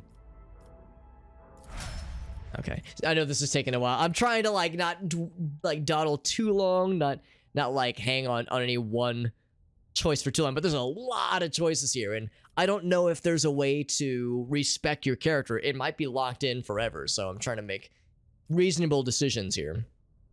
So this is, of course, is very much a separate list of skills and whatnot from anybody else, because she's our only gunner, our only soldier, rather. For half an hour. It's probably been about that long, honestly. So reloading costs less. I've yet to reload, but it's going to happen eventually. Eventually, we're going to have to reload. And when that happens, it's going to hurt our action points a lot. 3 different enemies. Soldier gains more damage for the next attack in the current combat. That's pretty cool. I do like to damage multiple things. Damage, not kill, but damage 3 separate enemies. And I'm going to use that like spray and pray skill a whole lot. For each adjacent enemy, the soldier deals more damage to enemies. That's also really nice. I'm guessing adjacent means immediately close. Not like a cell or 2 away, but like standing abreast. Oh, ally. Adjacent ally. Never mind. So if we're with our homies. Never mind. Yeah, that explains the camaraderie aspect. I need to read better. Read more gooder. Critical hit chance. Doubled against enemies from which the soldier is protected by cover. That's kind of cool. Fired up. Deals damage or critical damage is increased by 1% until the end of combat. That's kind of cool. Whenever we deal damage. Okay, that's nice. Cover is more efficient.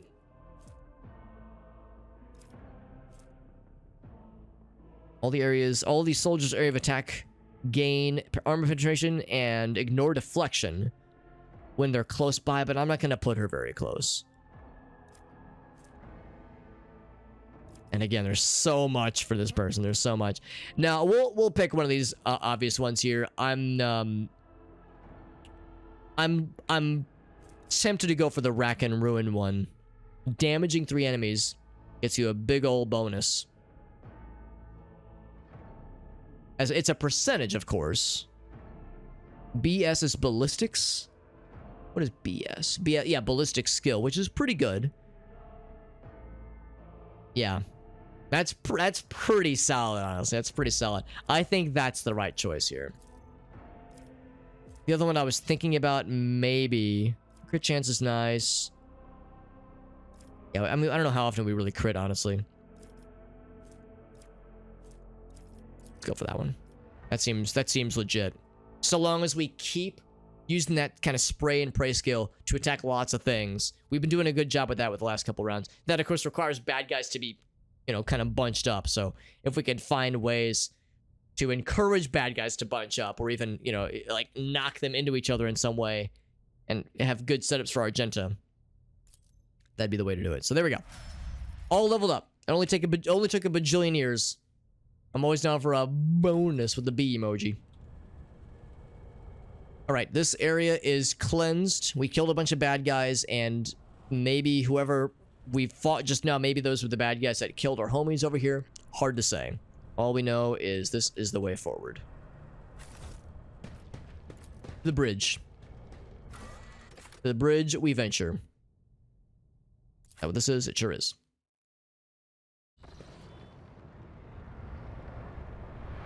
Everything is extremely on fire and very sad, but there are some goods. Some chocolate bars. No, it's not that. It's like a reinforced bronze ingots or something. And some fuel. If only it was chocolates. Lore warp. Oh, yeah. Can we understand what's happening here with a 90% bit of confidence? Perfect vision is a product. Okay. So I guess that means we succeeded, I think. Yes, it is. Cool. Yeah, we succeeded. We gained experience from it. Good shit. What's all of this? This is our... Okay, yeah. It's the cargo. It's the codex. That's the map. It's the journal or quest. Excuse me, quest line. So, yep, there's some shit going on here. First sacrifice opens the eye. That's the guy. The Evil second McEvilson. Sacrifice draws its gaze. Is it combat time?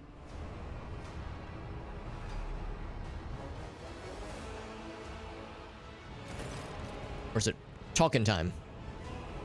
It says Edelthred. It says too late to change the tide. You look dreadful. The Lord Captain will not be joining us. This is some Z-inch kind of magic. It wouldn't shock me. It wouldn't shock me. We'll just say she'll not be joining us. But yes, yeah, it's like, I'm sorry, man.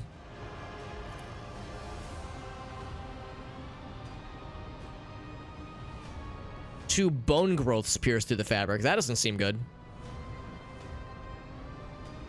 No matter what ritual he's performing, the warp is too strong. My body's changing with every second. We're gonna perish here. With the warp and the warrant, the dynasty's heirs, all of it is donezo. The enemy has triumphed. Not yet. We better get away from him. The changes are already accelerating. We like slap him in the face, like, get it together, man. God damn it! It's not over till the show is over. I don't see no fat lady singing. Start communication. Let's take the cool and collected approach.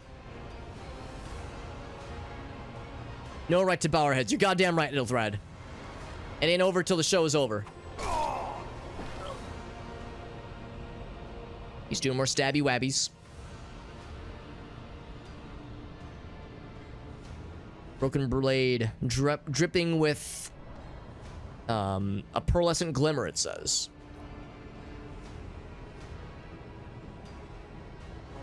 But that's not good.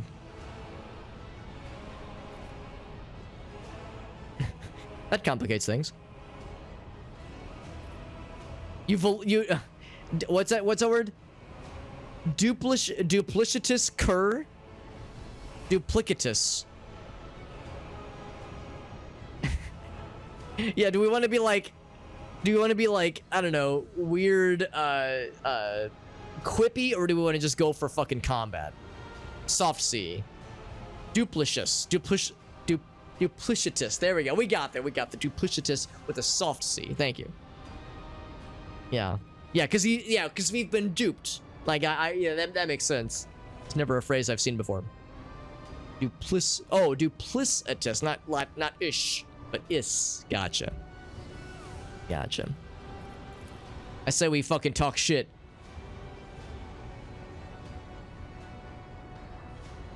And he seems genuinely bewildered. He says, I still haven't, It will not be completed. I'll take care of it. See the void ship breaks free from the warp. Watch over our realm. Fare thee well, he says. Don't do anything stupid. I'm gonna do something stupid. You won't be finished, heretic! He's got the purple eyes. He's like, oh fuck. Purple zombie man.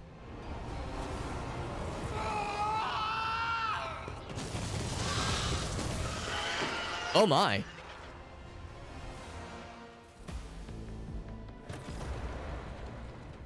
That was not on my bingo card. Turn into a fucking demon. Heroic acts or desperate measures, momentum is required. High momentum allows heroic acts. A low value gives desperate measures. It can completely change the course of battle, but it's only once per combat.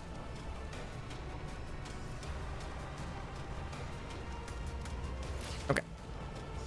So, is this an enemy? Yeah. Chaos Spawn. Aw, man. I was hoping that, like, he was gonna do something to hurt the bad guys and be cool, but instead, he's a fucking multi-mouth, multi-eyeball, tentacle stabby boy. So it's a Chaos Spawn. It sure is. It sure is. All right, well, let's get behind cover. We have some overseers, some homies. They don't have a lot of health. I don't expect them to do much, but we got them. Is this... Yeah, those candles aren't cover. In fact, there's really not a lot of cover to speak of. I'm assuming this counts, like we can like lean around the corner and shoot.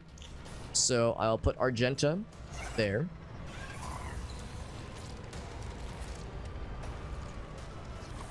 Put myself there. And once again, Adira is kind of the odd one out here. Abelard, I'm going to have him be... I think I'll put him right here. Oh, that's me. Whoops. I think I'll put you right here, and I'll have him charge something. Something or someone. We have a number of homies here. It's a shame that Adira... Oh, wait, no. Adira goes second.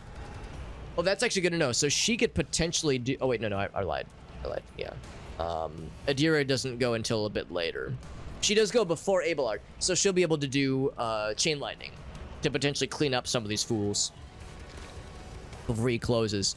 Now, the Chaos Spawn will go first. Presumably, he will close with Abelard. But she might be able to clean up the fellas in the back. Although, for that matter, Argenta, she'll be able to, you know, at least, maybe not, you know, delete all of them, but be able to clean up some of them. So, yeah, I'm not going to put him super close, but I will put him the closest so that when he inevitably charges, Abelard's one who can take it. He's a big boy. He can handle it. I'll put Adira... Oh, god dang it. But Adira, kind of close to these homies over here. And then I think that's how we do it. Various abilities and features. Icon means they have some kind of effect. Okay, good to know. I am curious what effects this guy has. Do I have to click? Okay, I see he's got a thing, but I can't like... Oh, here we go, right click, there we go. He has an exploit already. Okay, that's good, actually. And look at his weapons. All melee, obviously. Toxic Splort. Rending Scream, that doesn't sound good. Unlimited range. Bleeding for 5. Ooh, don't like that. This guy's gonna be a tough one, for sure. Devours an ally, restoring... oh, an ally, one of his homies. He'll eat a bro to heal himself. God damn. Dude's a fucking baller, that's for sure. Well, first things first.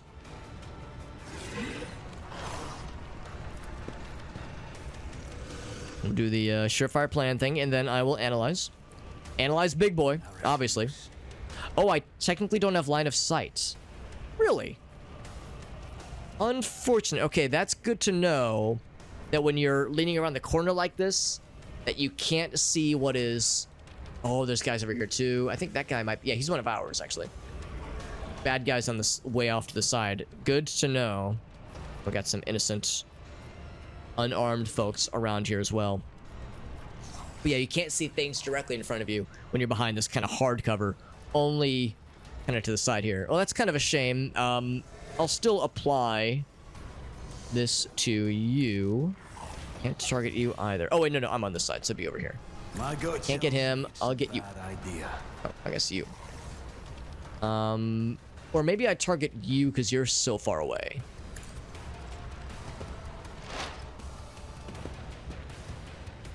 We'll do that. I'm not going to burn exposed weakness. I will take a regular shot at you. And probably kill the shit out of you. Killed the shit. I shot his fucking head off.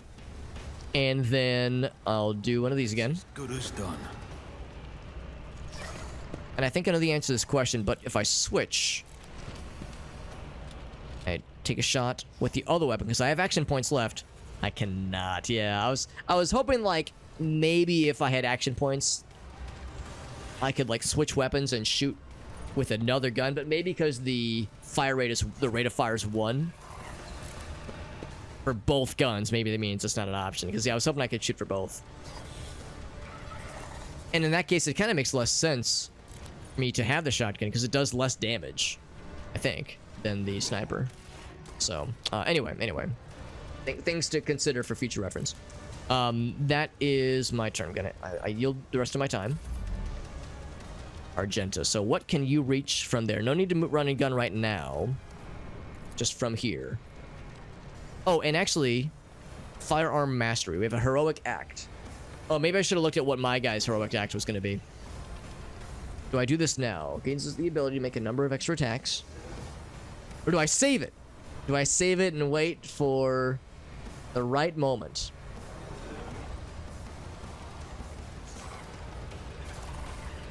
Gains an automatic crit. Immediately reloads. Okay. Number of extra attacks equal to their weapon's fire rates. I think we have a pretty good fire rate, don't we? 4. That's pretty good.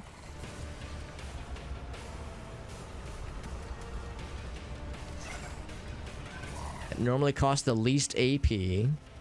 Does not cost those AP. So it's just a bunch of shots. It's a bunch of shots and it's pretty sick. Do I wait and like see what other people have? Like, can I see Abelard what yours is? I don't know, maybe we just burn it. Maybe we just burn it, but like, I don't know. I guess there's no reason to not. Let's see what everyone else's skills are. For now, let's just tenderize things a little bit.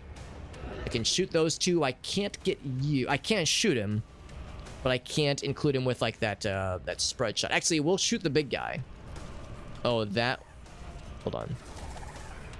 Can I? I'm like looking to see if I can hit. There we go. I can hit all 3. Go for that. So we didn't kill anybody, but we shot everybody once. Which meant that we did damage 3 things, and that's a good thing. We went to damage lots of stuff. I can't revel in slaughter right now. Guess I might as well run and gun again, right? Because we're gonna be not winded.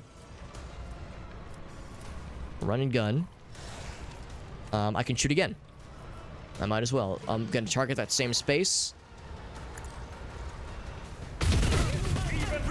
Still haven't killed anybody, but damaged this guy more and took out a lot more of that guy's health. All right, that's gonna be my turn. I'm winded right now, or she's winded right now, but we'll be able to unwind next time. He's gonna move up into melee. For some reason, Rending Scream made everybody look. He hurts real bad. He hurts real bad. He did apply.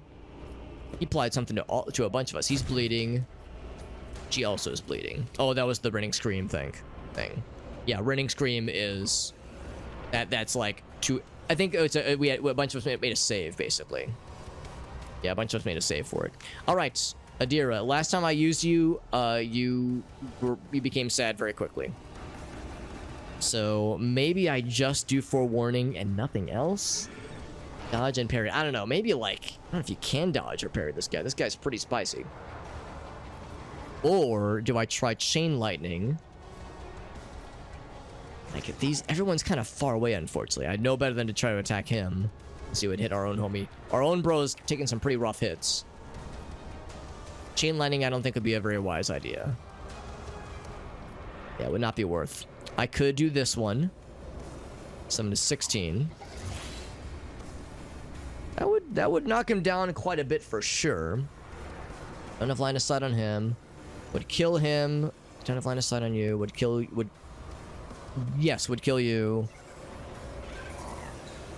I keep seeing this guy. I keep thinking it says Dark Enforcer. It's a Deck Enforcer. Can't hit that guy. That's pretty good damage. Oh, also we have this. Oh, it's a hero. Oh, it's a heroic act. Okay. So I know what my guy does, and that's what our operative does. When exploit on all enemies in combat, it's free a target that will hit until the end of combat. The target. Oh, wow, that's extraordinarily good. Yeah, maybe we do a dismantle. Well, the problem is, of course, I don't think we can do a dismantling attack because we're melee only. Maybe that'll be what our guy does. Our guy right here. Maybe he'll use his dismantling attack on the big guy to, like, make him extra... Well, that's the problem. Less dodge, less armor. So he'll take more damage. Yeah. Good to know. Good to know. He would take more damage. Okay. Well, for now, yeah, we can't really... I don't think we can really use that right now. That'd be a melee only, I think. Within a 1 cell radius, yeah. Oh, we'd have to get up close. I don't want to get close to that guy. He scares the shit out of me. Let's go ahead and just attack this guy. A little chunk. And I could try to forewarn Alien combat. That's pretty good. Now let's hold off for now. Don't want to overdo it. We got burned pretty bad by overdoing it last time. I'm gonna go ahead. Oh, healing combat. Use medikits. Might not be a shabby idea. We can take... He won't charge this time. But he did over half the health already. Maybe I should go ahead and use the medikit now. Oh, I don't have one on... That's why you want him on their person. Okay. If they have it equipped. Can equip one. Okay, maybe it's okay to do this in combat. I was thinking maybe it, like, wouldn't want me to do this in combat. I don't think we can do it. Unless there's, like, another spot for it. I'm not interested. Yeah. That's not the Seneschal's job. Someone else can do this. Oh, someone else has to heal him then. Okay. Well, the best person would be you. This is unacceptable. So I think that means we can't do it in combat. That's... Okay, that's a bummer. So this guy's gonna get dropped. It's only a matter of time. Or he could do Daring Breach. Restores all AP and MP. Gains 3 more movement. Don't lose movement. No limit on melee attacks this turn. Oh, so it's just all the damage you want to do. All the damage you want to do based on how many points you have. So that's a flurry of attacks then. Let's see. What's his damage? His damage is pretty good, I think. 8 to 10 is pretty solid. So it's almost a question of, do we want to have him do crazy melee attacks? Or do we want to have Argenta do a bunch of ranged attacks? She'd definitely be able to hit him. And their damage is pretty comparable. So what would his be if we were to use the Daring Breach? It was movement after performing attacks. There's no limit on melee attacks for the turn. So restores all, then gains 3 more movement. So I would attack first. That's 1 attack. And then we would restore the juice, and I would get basically 4 more attacks. So 5 attacks total from this guy. Whereas the one that Argenta has... Can I check her stuff real quick? This is Argenta. Tyrant says, I'm off work now. Hell yeah, bud. Sounds nice and chill. Well, for hers... Her rate of fire is 4.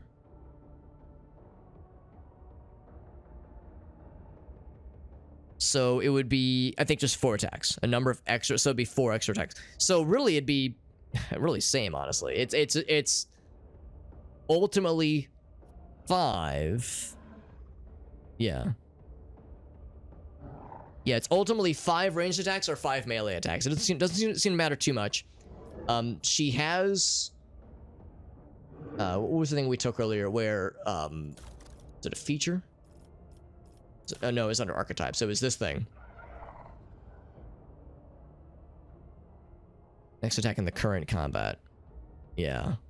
Only the next... Oh, okay, it's a one-time thing. Gotcha. Or it's a one per combat thing. I'm gonna go ahead and use Able Arts. Oh, except I don't see it. Hold on. Daring Breach. Uh-oh. Is it because... We had it was like popping up here. Oh, here we go. I think I have to say... How do I click this? Hold on. How do I get it to show up? Right click to expand. Cost is 0. Desperate measures. I mean, we're definitely greater than 175. We can use it, right? Not used.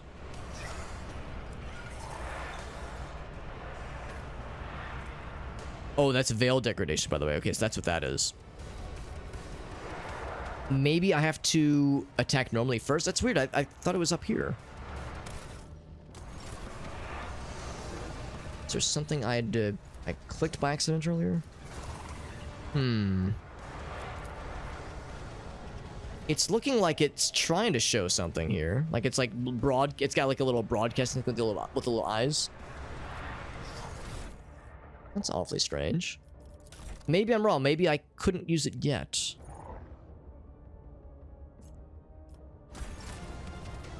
Yeah, maybe we just gotta use other stuff first. So, attack.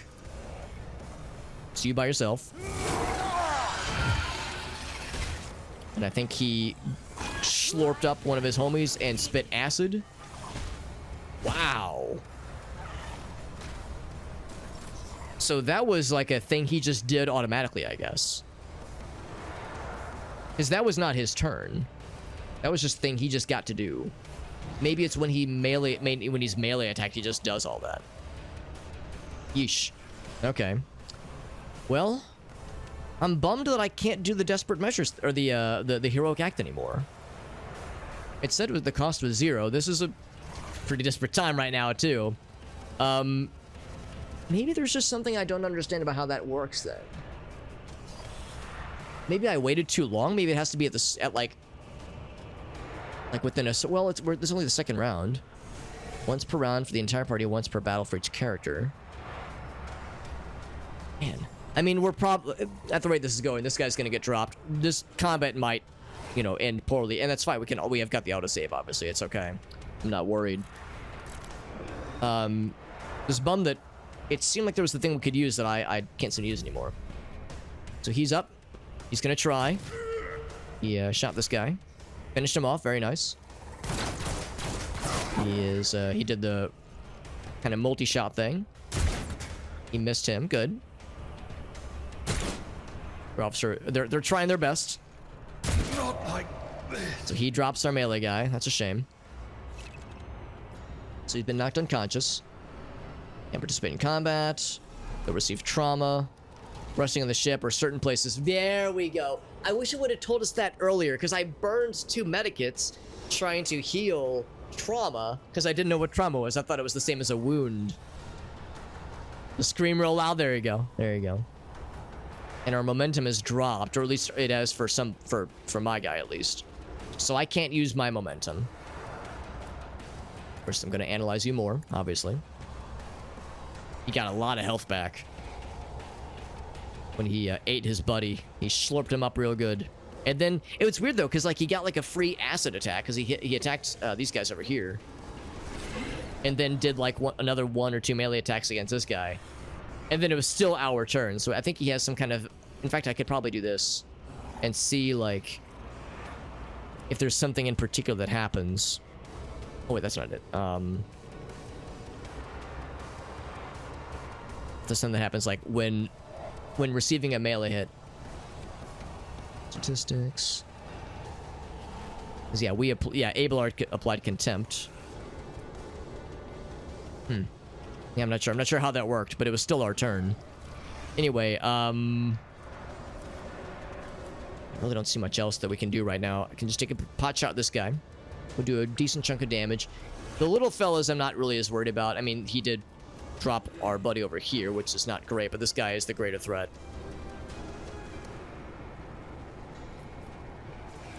How many exploits? He has only 3 on him. Wouldn't really get a whole lot to burn that now. Take a shot at you. And then that is my turn. Maybe that's what happened. Maybe it dropped below the momentum threshold. I mean, it said it was full, I think. But maybe it hadn't shown as full. Maybe that's the issue. Like, it was... We could only see up to a certain point. Like, maybe the bar hadn't updated or something. Also, we're winded right now, aren't we? Bleeding, of course, and we're winded. I thought for sure we had damaged 3 things. Comes available after the soldier... Oh, kills 3 enemies. Not... I'm getting my kills and my damages mixed up. Okay, never mind. So wounded or winded means I can't shoot as good. Okay, that's a shame. There's really not a lot that we would want to multi-shoot. I think I'd rather just focus on this guy. I could kind of reach him. Yeah, there's really not a nice way where I can attack you and this guy as well. Let's go ahead and do this one. Gain some momentum. See, now this fills up. Yeah, we can't use it though. It shows us purple. Yeah, I just don't understand why we can't use this right now. Surely it's not a bug. Surely it's like there's just something about the system I just don't understand. Hey, what's up, Dolph? We're in a pretty rough spot right now. We're facing something that we're really pretty outclassed for. And part of it's my fault. I don't know if it's my fault or maybe it was just my ignorance. I didn't realize that you can't use healing items in combat unless you have them actively equipped. So I went into this battle not knowing that we didn't have any healing items equipped. And there's something about this heroic acts or desperate measures system that I'm not understanding about, like when we can use it. Because it seemed like you could use it whenever this bar fills up. And it's full, and it seems like it's trying to show me something. There's like a little spot where an icon should be, but unless I have to like equip it in my archetype system, maybe. It's like we unlocked this very recently. Yeah, I don't know. Maybe we just have to take the L. Like we're probably, you know, at the rate we're going, we're probably not going to win this fight. I'll go ahead and take a pot shot of this guy. It's not a ton of damage, unfortunately. And end my turn. But hopefully something will become available soon. She's knocked prone, so she's out of commission probably for a bit. This guy missed. All right, Adira, can I get her out of the poison, I wonder?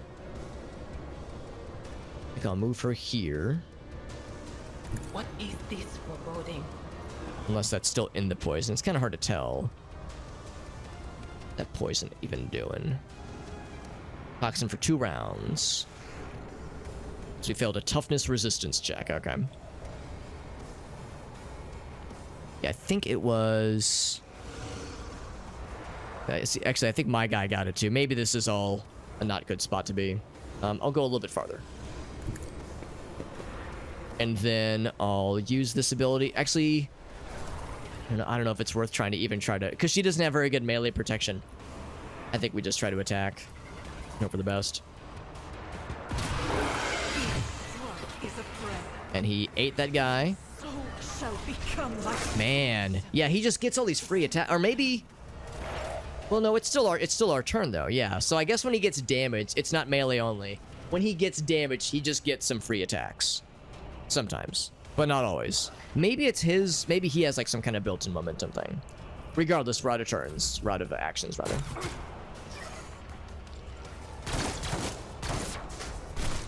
Alright, so that killed the bad guy. He's still up and at him. Good. Thankfully, the normal bad guys are having a very hard time hitting their targets. So I will go ahead and analyze. And I think I might go ahead and burn... the analyze. It's a shame because he's losing an exploit every time. Yeah, mine is very full and I have no... Yeah, maybe I waited too long. Maybe it's like if you don't use these special abilities at the very start of the turn, then they're gone forever until like the next combat or something, maybe. So I was hoping I'd get like another opportunity to do the thing. Let's go ahead and take a shot. But that's the thing, he keeps healing because he keeps gobbling up all of his buddies. Maybe that's another thing, is we should, next time we should focus on attacking the buddies first. Presumably this is not a combat we're expected to lose. I think we can win this. Just has so many attacks. Whispers. Get him. Words getting dropped one by one. Hold on. Stay with us. Alright, so the bad guy's done. So he can't get any more gobbling heat heals, which is good. I'm going to get far away from you, if I can help it. Oh, except I can't go that way, because he's blocking me. Yeah, my movement is limited. Oh, I'm out of movement. -6 movement. So the start of... Oh, wait, no, because I attacked. Huh. Well, I will analyze you again. Yeah, maybe attacking... Maybe because it's a sniper rifle, it can, like, locks you in place. Maybe that's what's going on there. So I'll end my turn. And them's the... Oh, I don't know why we looked at him. Alright, so that is... Dunzo. Although we got these guys who are doing their best. I think when they get popped out, that's when that's curtains. Round 5. Oh, no, never mind, we're dead. So let's load last save.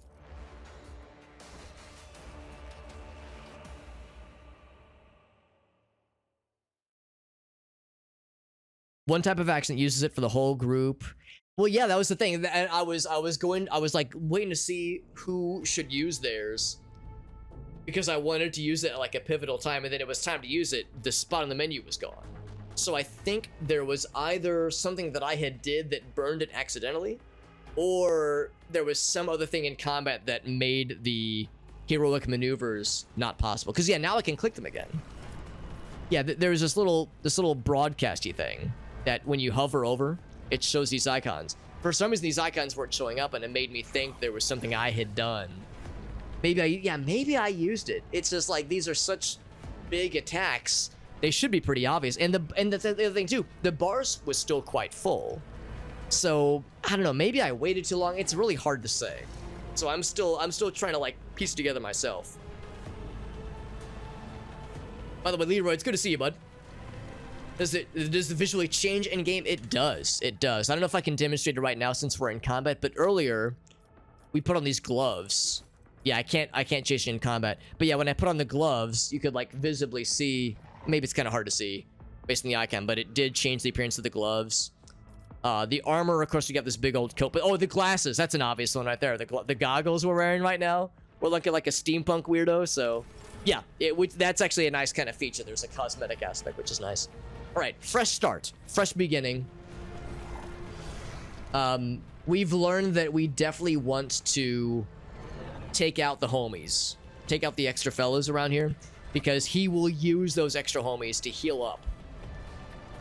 So maybe instead of attacking this guy, I should just charge, because Abelard's going first. Oh, no, I'm going first. Me, Super Hobbit. So I will use my usual surefire plan. Then I will analyze. It's a shame I can't analyze that big guy, even though he's so large. So I'll go for you. Yeah, it is good. It's pretty tough. This is like the first like really hard fight we've had, and it's a doozy. It's a doozy. All the other fights so far have been like very easy cakewalks, but this one's been spicy. But I'm liking it so far. Liking it a lot so far. I'll go and take a very pointed shot at you all the way from the far. That frees this guy up to get close and help us shoot some other scary bad guys. Who if not me? Blast that guy to smithereens. That was a crit shot, apparently. And then one enemy within a 30 cell radius. So I could do this. One exploit on all enemies in combat and gives a free attack. It'll always hit. And the target of that attack gets -30 to a bunch of stuff. Penalty and dodge. Or, I'm sorry, -30% to armor, so they take more damage. Maybe that's the right call. Instead of raw damage, just make him more weak. Let's do that one. I won't stand for And I don't have range on him. Okay. So we gotta wait till next time. I'll make it happen. Gotta wait till next time. I can't use it right now because I don't have range on him. So I'll hold off. Or we can do this one. Because yeah, now it's available to us. Extra attacks equal to the rate of fire. Till the end of the turn, their first attack against each new enemy is a definite crit. And we get auto reloads. Yeah, I don't know. I kind of like Abe's because his is just a bunch of melee attacks. Just fucking wail on him, which is pretty sweet. So yeah, my understanding with the heroic act.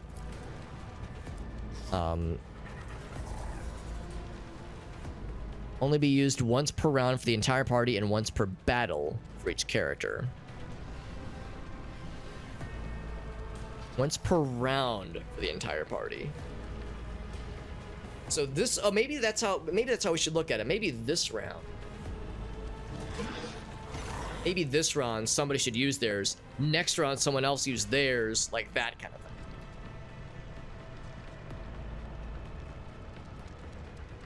Supporting heresy, you know, listen, Cthulhu and Warhammer, Lovecraft and Warhammer, never the twain shall meet. Yeah. Yeah, if you're wondering about the giveaways, if you're wondering about what the giveaways are going to entail, we haven't gotten close to unlocking any yet. But that summary does have the deets on what the giveaways will eventually entail. I'm gonna go ahead and do what I did earlier, just kind of fire on in general. It's like if I aim here, it's a slightly better chance.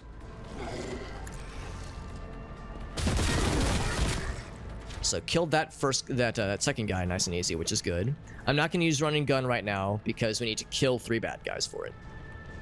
This is chapter 1. This might not even be chapter 1. This might be the prologue. This might not be like considered part of the chapter stuff. I could be wrong though. I could be wrong. And he's gonna get close. Now he's in range for everybody. So I think all of us suffered rending stream. No, I think only one of us took the damage from it. Took the effect rather. He's gonna take a little pot shot and miss. He's gonna pot shot at my melee guy and he's gonna miss as well. Yeah, we still have these available here, so that's good.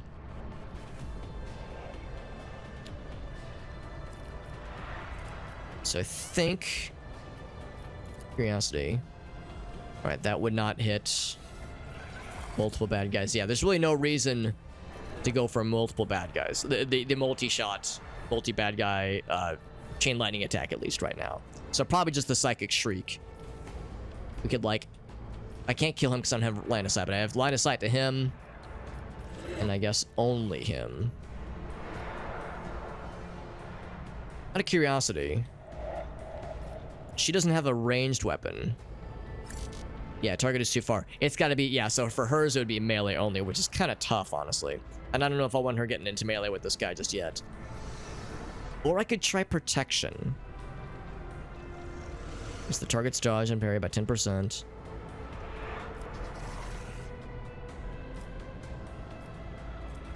What's this over here? Maybe this is what maybe this is what I should have read earlier. Always a chance that things will go poorly. Beginning of combat, veil degradation starts at 0. Right now it's at 11. Increases by 1 for each use. A minor psychic power and 3 for each use of a major power. Increases by 1 each time. So why is it starting at 11, I wonder? Maybe it's because she's already got some effects on her. Maybe that's why. Because, yeah, that makes it go... Yeah, I see now. That would make it go up a whole lot. It's a chaos... Oh, so that just ups it automatically? That makes sense. And probably once it gets to this threshold... Past 15, basically. Once it gets past 15, then it's in the scary zone. Yeah.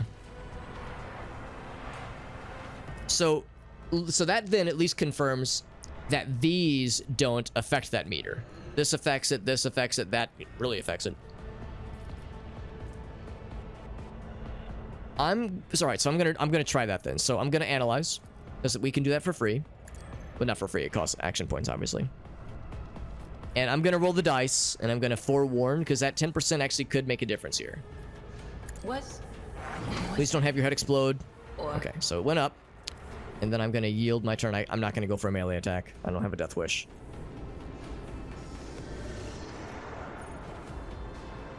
Alright, yield my time. Abelard, you're up, and let's think, if I use this now, he can still heal his stuff. I think what we're going to want to do is endure. And charging would not be worth it, obviously. I'm definitely gonna endure. Victory is imminent.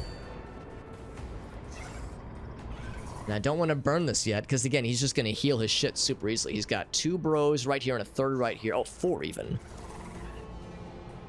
So I think we hold. I think we hold and try to... Like, I mean, I can still attack. Of course, he's taken other damage, obviously. Yeah, I mean, if we hit all these attacks, we've determined that's like basically 5 hits. It's basically 5 attacks. If we hit all of them, then we probably do like about 50 damage. So we can get him down to half health. But then he can just do an easy slurp. So... what's this one do? Flexion for each archetype. Once per combat. Yeah, that only works for 1 round. So let's just do a regular attack then. Might as well, since he's here. He's gonna do the slurp. So he gets the big heals. Gonna spit some acid. He's gonna get that free hit. And then a second free hit. And then we're out of actions for now. And we did block something though, which is good. We got the bros on our side. Ooh, killed the shit out of that guy. That's nice to see. How will the giveaways work? Well, we don't have any right now. When we eventually have giveaways going, I'll make sure to like telegraph it well so it's obvious what's about to go down. We'll be doing it through channel points. There'll be like a channel point, a redemption ticket. It'll be a raffle basically. So we'll have raffle tickets you can redeem through channel points. It'll be max 1 per person. So everyone who goes in on the giveaway will have equal opportunity to win stuff. I'm gonna do this dismantling attack now. I'm going to analyze. Actually has quite a bit of stuff on him. I wonder if I should go ahead and burn this now. Nah, we'll wait. Because we can't start doing big damage to this guy just yet. What I can do is weaken his resolve. So I'll do exactly that.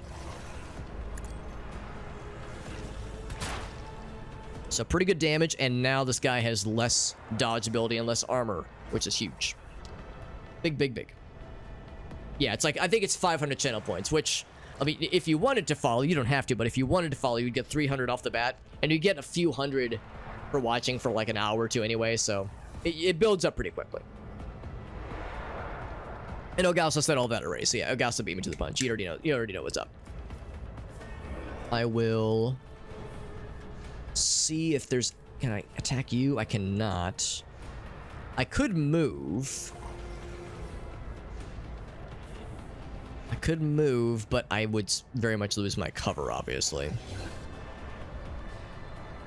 Although I could pop out of cover quickly and just take a pot shot at that guy. See, I want fewer healing opportunities for these fools. I'm gonna be right here. I'm gonna do one of these. I'm gonna take a targeted shot at you. No more heals for you.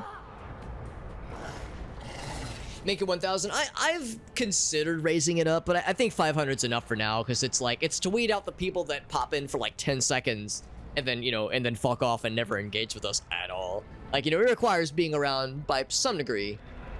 And hopefully, yeah, like I said, helps to weed out like botting attempts, that kind of thing. 10 points for 5 minutes to watch it. Yes, that builds up pretty quickly. I like to think it's reasonably fair. Can I reach you? Yes, I can. So that would be the end of your stuff. And that would, of course, mean the spawn would be up next. He would do big damage to this guy, obviously. Yeah, I say let's go ahead and do it. Go ahead and do it. It's at 38%, though. Ooh, it's not great. But if I attack him, he might get that auto thing that fires it where he gobbles up a friend, gets a bunch of health back. I'll take my chances. Okay, well, the chances were not in our favor, but that's okay. We have not killed enough bad guys to revel in slaughter, so I will end my turn. His attacks are not great. Don't love it. But it wasn't nearly as brutal that time. We dodged that. Very good. Okay, so he still has the bonus thing he applied. Gonna analyze once again, so we can do that without taking on the veil degradation. I think I'm gonna hold off a little bit longer. Oh wait, did he lose his? Oh, maybe he lost his exploits. Yeah, he lost his exploits. Unless it's on a per person basis. Maybe it is. Maybe it's on a per person basis. 95% is only 3. Well, I think for that shot over there, it was like a 38% chance. So I don't feel too sad about it. I don't feel too sad. How much longer do you have on that poison, Adira? Because I don't know if I can do much about it without a healing kit, obviously. Would I be able to attack you? No, I could not. Now, I could have her move, like, behind and, like, go for a melee. I wouldn't be able to reach very far. Oh, I think he's blocking us. I can't move. Oh, no, it's because of our just limited movement right now. If I got there, I wouldn't be able to. Well, actually, maybe I would. I'd go right there. There is movement in the Empyrean. Can I hit you with this guy from there? No, I was thinking maybe I could, like, kind of see. Yeah, nothing can really reach that, unfortunately. And again, if I try to attack that guy, it's not going to be good.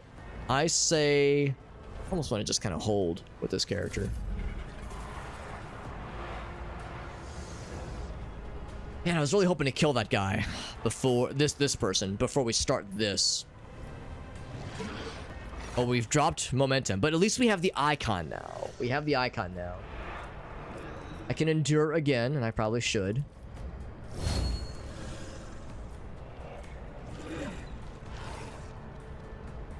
It only lasts for 1 round, unfortunately. I still go for that attack. I guess I might as well. Get some momentum going again. 8 to 10, 8 to 10. Yeah, it's all same season. Of course, we're guaranteed to hit. Unless he parries. I think hit percentage is considering dodge, but not necessarily parry. So just know this might cause him to, do the auto slurp. Damn, I was really trying to avoid that, but them's the breaks. Duty go hand in hand. Or at least we're dodging and parrying. Like, he's faring a lot better this time, so I can't be too sag. Got the momentum up, so next time... Well, actually, for that matter...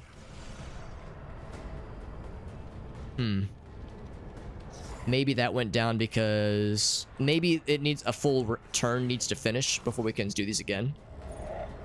So end his turn. Our bro takes a little pot shot of that guy. What chapter is this? I'm actually not sure. The game hasn't told me, which makes me think we might not even be in chapter 1 necessarily. We might be in the prologue. I actually have no idea. And I also don't really know how long this game is for that matter. Yeah, the Sesame XCOM feels, yes. The combat for sure. Absolutely. No, we got a long ways before we get to chapter 2, that's for sure. Probably another couple streams, I would assume. So he's up to 6 counts of it. Yeah, so I'll hold off on that. There's no other friendlies for him to heal, so I might as well take a pot shot. 22 damage, legit. Argenta. Oh, she can do her thing.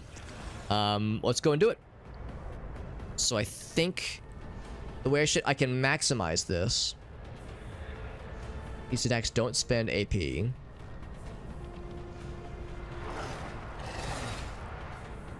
Automatically reload for freezies. We have a lot of bullets in the chamber right now.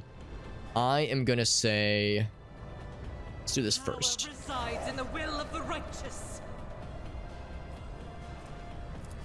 So we're just gonna do a bunch of shots. Gonna miss one. So it's a 75% chance to hit. So that was a crit. That wasn't actually, well, it said it was a crit, but the damage was the samesies. So we're lining up some good shots. That's rate of fire force. That's the last shot.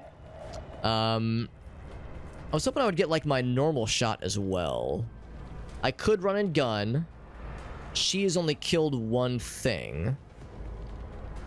Maybe two. So we would stay winded for how long? Till the end of the next turn we're winded. 63. It'd be nice to get him down maybe a little bit lower. I could also do this. Some momentum for each enemy that is either in a 5-star. Blah, blah, blah, blah. I should have done this, probably done this earlier, honestly. I should have done that first before I started doing the other firearm mastery attacks. Stack 1 of 3. Right, okay. So, yeah, I'll go and run and gun. That's fine. To get an extra shot. It was 8 instead of the usual. Okay, so we'll take it. This is going a lot better, and it's because we were able to buff up our guy. He was able to dodge that attack, and he's only taken 2 shots now. Yeah, buffing that guy up was the right call. Unfortunately, Adira got knocked unconscious because the poison took her. That's fine. That's fine. She's a big girl. She can take it. We're probably going to have, like, an auto rest coming up pretty soon. Am I going to do it, Aleph? I will. And in fact, I'm going to have chat vote on which I go for. On which of those 3 options I go for. For the entirety of Chapter 2, we're going to go all Iconoclast or Heretic or Dogmatic. And the chat will help me decide when that time comes. So we can have him do his... Actually, this might be enough to kill. No matter the cost. This might be enough to kill. So I'm going to... I'm going to brace for impact.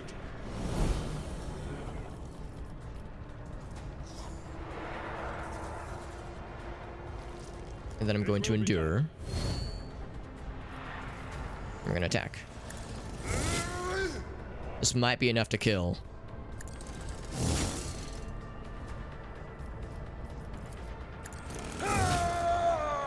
We get one more? Oh, I think one of these counted, unfortunately. Oh, that's a shame. So I probably shouldn't have done the endure, but I think I'm up next. Oh, is this guy gonna get the killing blow? Almost. It's me. So of course I gotta make it fancy. Analyze. Oh, he lost his stack again. That's okay. Now I'll burn this. Make sure I'm really gonna hit this last hit.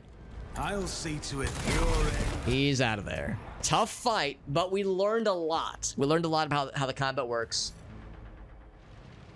Got some more wounds on us, but we'll get some people healed up soon. Thank you, Tyrant. The chant you or the mantra you just uttered is what saved us. If we pick Heretic, I would lean towards Iconoclast personally, but it won't be up to me. It won't be up to me. It'll be up to everybody else, basically. That way it absolves me. It absolves me of responsibility. So I can't loot the monster. The monster probably didn't have a whole lot of interesting stuff on him, honestly. But however, I think this is the stuff that was used in the ritual. A blade shard, mysterious metal, gloves of endurance. We definitely endured a lot of shit, that's for sure. Again, bonus to damage. That's kind of cool. Mantle of heroism. Requires follower of Iconoclast, which I think we might be at, actually. That's pretty sweet. I'll collect it all.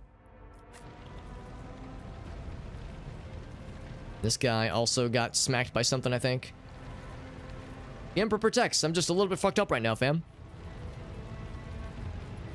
Is this guy just knocked unconscious, or is he dead? He's still got the... No, he's breathing. He's fine. There's the helm. As badass and domineering as ever. Pathfinder Kingmaker, yes. Pathfinder Kingmaker and Pathfinder Wrath of the Righteous. I've heard good things about Kingmaker, but I've heard really good things about Wrath of the Righteous. But that is extremely good.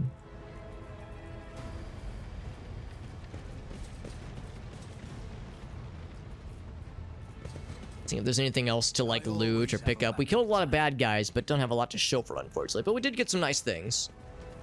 That kind of blob of stuff in the center there. Okay, so I think we're good here.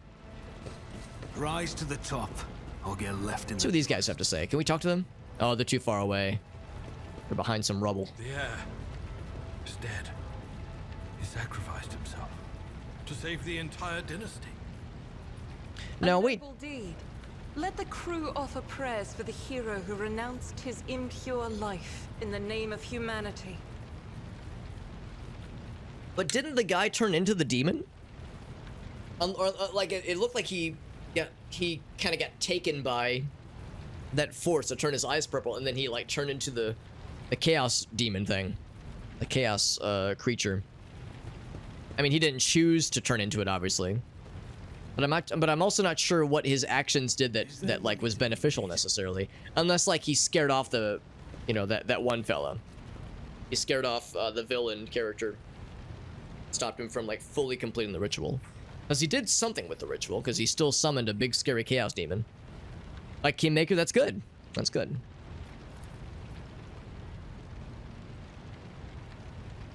The white-haired man with sickly pale skin salutes you. Overgrown with foul wickedry, scrubbing it off the vid screens for Thorn knows how long. How did you people survive?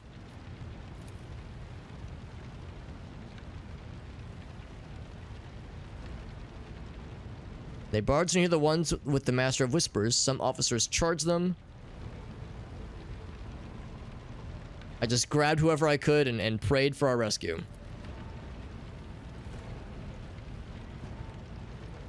Okay, so now the people are understanding orders and hopping to business.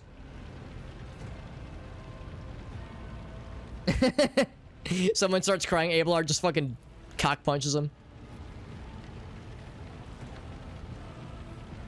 And then he turns to me. You may call me superstitious, but translation is not a good time to disregard rules.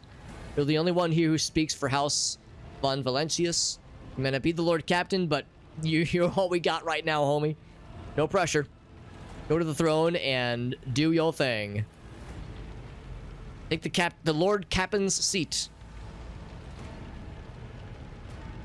Translation is a craft, not something to be explained in a tick.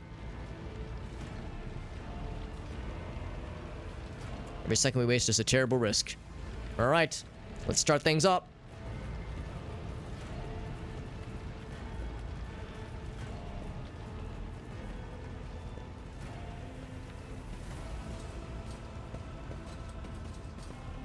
Ascending to the throne.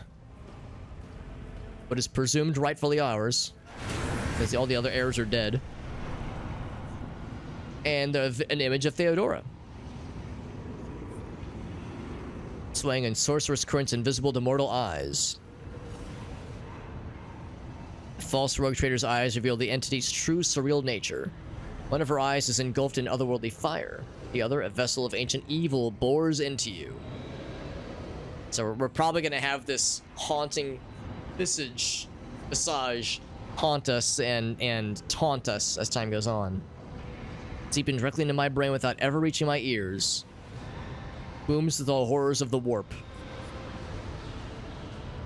Opposing destiny itself for the sake of lives that are not your own. A muddled, erratic, pointless tangle. I wish it was an erotic, pointless tangle, personally. Yeah, this might be the tutorial level. The, like I said, the prologue. I might be wrong. This might be chapter 1, but I haven't seen a thing that has said, chapter 1, begin, so I have no idea. The voices of the myriad manifestations of the same call that invaded your mind. Dug the roots into my conscious.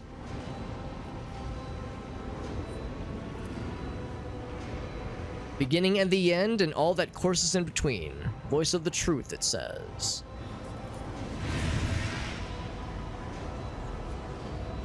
Viscous drops viscous drops slither down your cheeks. And now it's Voigtvir.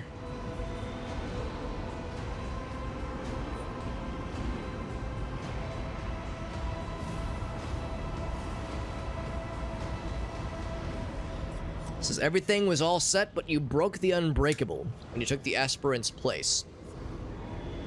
So yeah, they didn't want us to ascend as the heir. He said, yeah, you were supposed to be my buddy, not my adversary. Too fucking bad, bro. Oh, but she can see the image, though. We've a new thread of elusive possibilities and fickle chances. Alright. Hazy glimpses of a future yet unknown. A violent kaleidoscope, it says. A twisted image of Abelard. But it's actually him in real life trying to talk to us. Or maybe it wasn't. Maybe it was. He said servant of mine. Yeah. Yeah. Maybe it was the evil thing. Yeah. Never mind. No. Here's the real one.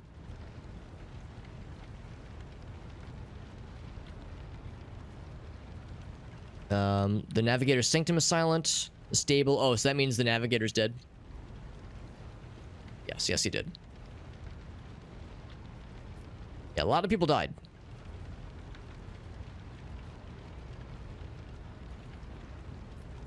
And then he's like, all right, so are we going to actually learn what happened to the Lord Captain? And then we're all like, what do we tell him? It is my duty to inform you with the greatest regret and indelible sorrow that Lord Captain Theodora von Valancius is dead.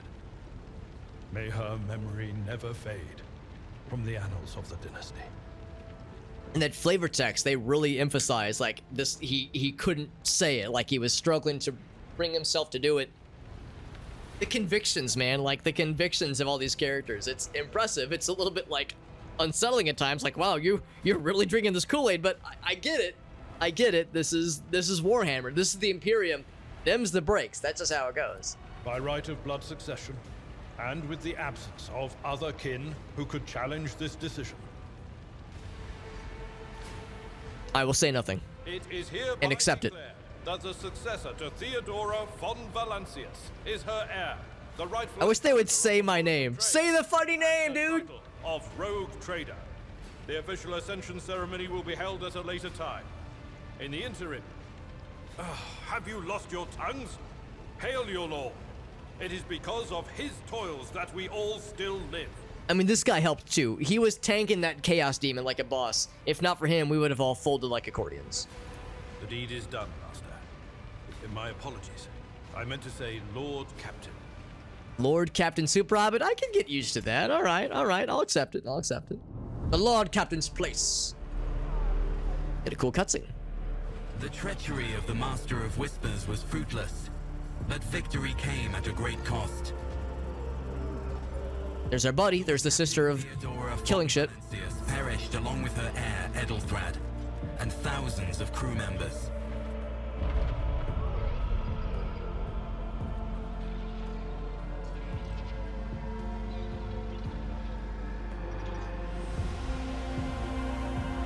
Yet hope remained. For the second in line to the Rogue Trader dynasty survived. And through the strength of his resolve, saved those who were counting on him for protection. That's me. We did that.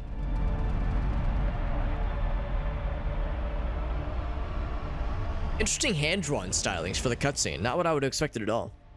Not complaining though. I like it. Stylistic. It's striking. Achievement. That was the prologue. Hey, there's Koala Baritone, my man. Complete the prologue. We get Aaron that raids us as a reward. I am peeing. I'm gonna assume that you are not peeing and streaming at the same time, or that it wasn't a toilet stream. I'm gonna assume that you went to take a toilet break and then also initiated the raid at the same time. Aaron, you freaking handsome devil, thank you. Thank you very much for that raid. What a freaking cool dude.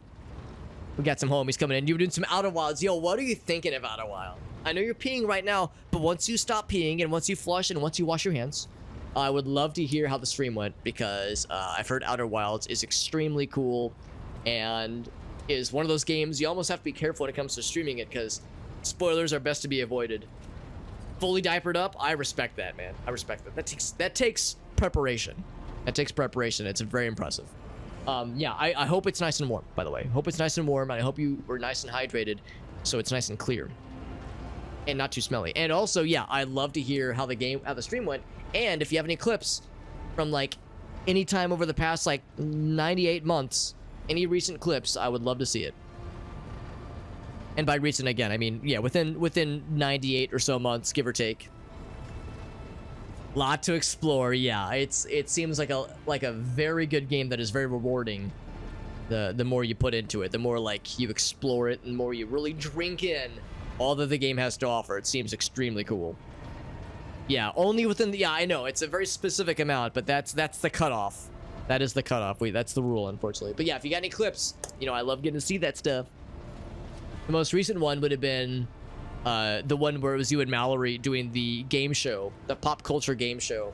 And we learned about vampires and their and aspects of their reproductive systems that I didn't even know was possible to learn about. You know, from things that were canon within the Twilight universe. So, yeah, things were learned that I can't unlearn despite my best efforts. Thanks for hanging out, by the way, Aleph. Appreciate you hanging out, buddy. We'll probably wrap up in a little bit, but we'll play a little bit more now that Aaron's here and can help us explore more of this cool game. This game is called Warhammer Rogue Trader.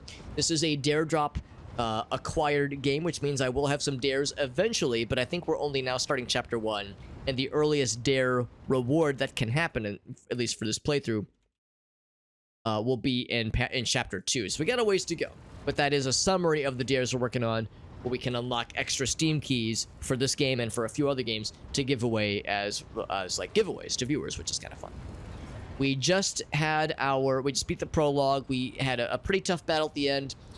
Our guy has ascended to the title of Rogue Trader, hence the name of the game, because the previous Rogue Trader got in battle. She got killed, so now we're the new person managing the helm. Basically means that we get to run the ship, and we're really cool. We got a bunch of extra party members that kind of work with us, not unlike Baldur's Gate 3 at least. And now we're starting chapter 1.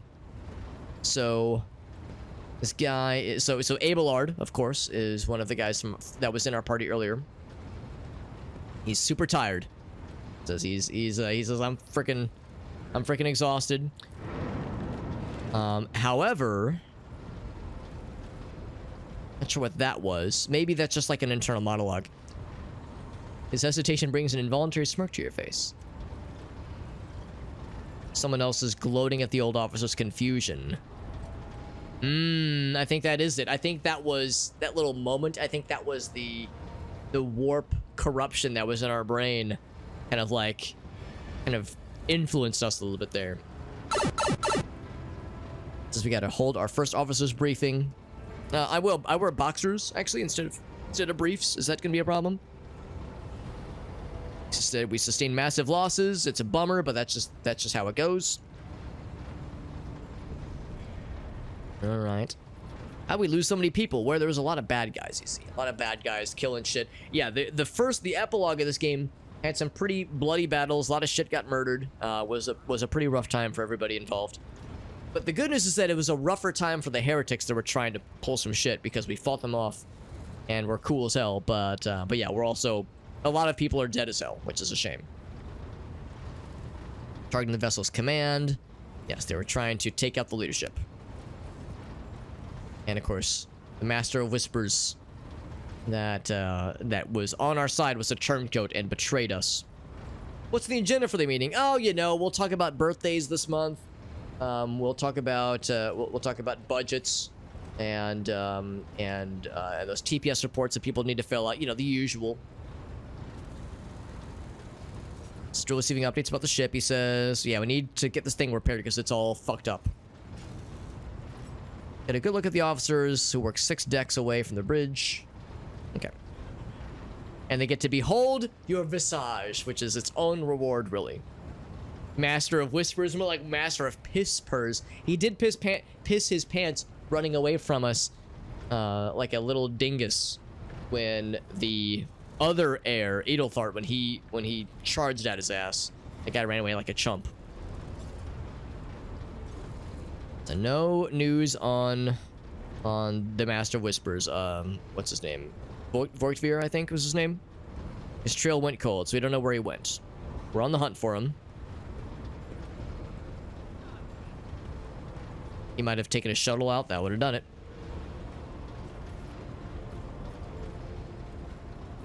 And then my guy's like, I don't know if I want this job. No, we'll be confident. I can handle it. I can handle it. But this game's pretty cool so far. Like I was saying, a lot of people compare this to Baldur's Gate 3. There are some parallels for sure. The combat is more XCOM-like and more grid-like, with a lot of familiar things to us, in particular when it comes to percentage for missed chances, that kind of thing, based on cover the bad guys might have and based on your positioning. So they're all staring at me. Now I'm nervous. Personally conduct today's briefing. That's right. I'm ready to hear the reports. I haven't the time to listen to every last officer. Now we'll be proper. We'll be nice. Her body seems to contain as many implants as it does flesh. Good for her, honestly. That's this person. They look like a character. This person, not so much the outfit, but like the hair and the breathing piece and whatnot. It's kind of something out of the Matrix.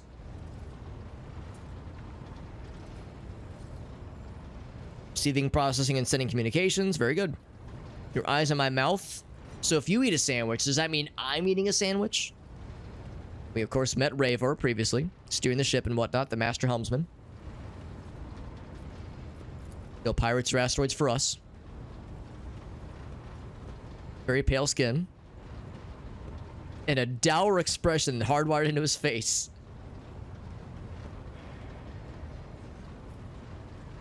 Alright, very good. High factotum Genris Denrock. Supplies, procurement, very good. Oh, look at this guy. He's got a monocle and everything. Fancy schmancy. Oiled hair, there you go. That's a cool word. What's that word mean? Obsequious? If I'm pronouncing it right. All matters concerning your comfort. Overseeing the ship's vital functions, Master of Ordnance, the Infernus Master, and the Drives Master. Servant of the Omnissiah. Obsequious. Thank you. Thank you, Ogasso. Ogasso's helped me learn. The Infernus Master salutes with so much confidence, or with a lot of confidence, while the Master of Ordnance betrays nervousness. Also, not ordinance, ordnance. Like no I. Ordnance. You gotta say it real fast. It seems like a devoted... Oh, like it's too devoted? Gotcha, gotcha. The Drives Master does like a little dance, a little jig. Complicated manipulation of all the tech priests. Okay. That's a word. Mechadendrites. Mechadendrites. Okay. Tentacle robotic limb prosthetics attached to the spine. Is it everyone? Our Choir Master, Zachary Wees. The Astropath section is unable to join. He's distant star systems. He's in a trance trying to contact other folks, other peeps. And inform them of Theodora's passing. Okay.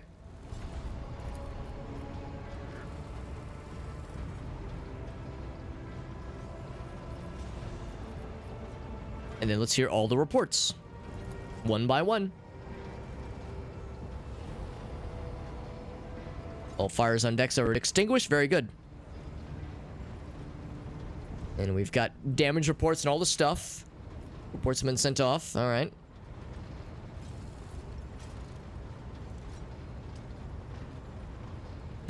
It's like, all right, he just inherited this job. Then he's like, by the way, he's doing all right. He's handling it okay. He can take the heat, so to speak. What else we got?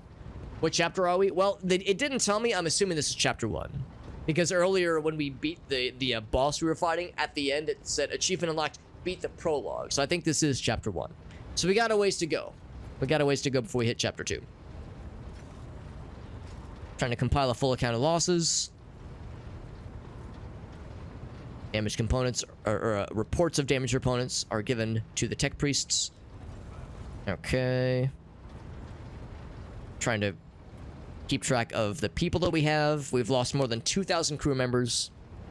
And it is, He says, not confined to the scum from the lower decks. Hey, they're people too, man. They're people too. Easily replaced, but also the trained professionals. Able to make up our losses in the nearest planet. That belongs to another rogue trader dynasty. We have to first... Okay, we have to negotiate. That's me. I'm about negotiations. All right. That's a quest for us. Like to attack first and ask questions later. Says Abelard, frowning. All right, Drives Master, what you got for us? Oh, so they don't have a mouth. They have to communicate with the little Vox retranslator.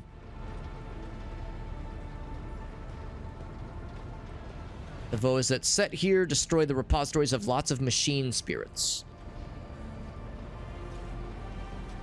The Great Warp Engine is unharmed, thankfully, but its spirits mourns its dead brethren. We need to identify a prayer protocol to like assure it, assuage it of its sorrow and anger. Machines feeling sad, who would have guessed? Engineer Prime, Overseer and Spiritual Authority, fell in battle as well. I think that was the guy we saw ourselves. The Magus was betrayed by the little flesh that remained part of him. No one among my comrades aboard whose experience and comprehension of the sacred protocols equals that of the fallen Magus. Need to replace them as soon as possible. I'll say I understand. They bow their head. And then Helmsman, what you got, fam? The outlook is bleak, he says. Things are fucked. Ship is sound, but without the navigator, or the Engineer Prime and the navigator, we're stuck here for a bit. We step into the warp, shit's gonna get bad. It's be bad forever. Everyone dies horribly. It's awful. Followed standard protocols, conducted a count of all available communication channels. One of them is Navis Nobilite. What's that? Ancient organization of noble mutant families. You can safely guide warp-capable void ships. Oh, I like that. Maintains complete Vox silence, but even its presence here inspires hope. We've located a navigator in the same system as an incredible stroke of luck. Might just be what we need. That might be one of the first things we do. Sharp bolt of pain goes through my skull. It's not the God Emperor I think we should thank for such fortune, says the words of the daemon, the thing that has penetrated our soul.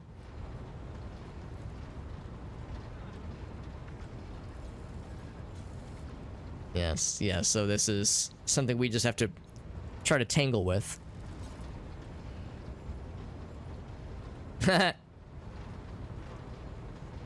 He says, yeah, we should definitely do this. Then he says, in slightly less shitty news, we can go around and around the system till our heads are swimming as long as the Prometheum and supplies last. If any thick as grok shit lowlifes come sniffing around, we can take their asses out. What about you, Master? Oh, maybe that's how it's spelled. I thought there'd be an I in ordnance. Maybe it's just ordnance. What do you got, Master of Ordnance? He's like, I got nothing. Maintain arsenal. Shoot whenever I'm told to shoot. But no crew, he says. No, my lord. You forget yourself, he says. He's so what, he says. I mean, it's an emotional time. I get it. A bajillion people got murdered. Kind of how it goes. Ship's in ruins. The officers are dead. A new Lord Captain who doesn't know shit, honestly. Enforcer sees this mutineer. Hey, he's not mutinying. He's just, a little frustrated. Who can blame him?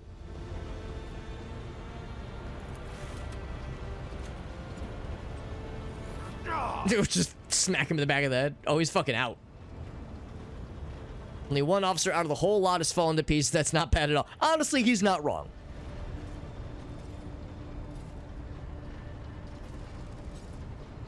He's like, what should you have us do other than find a replacement? All right, so this is still chapter 1, I'm pretty sure. In fact, here, I can do this. I can check the achievements.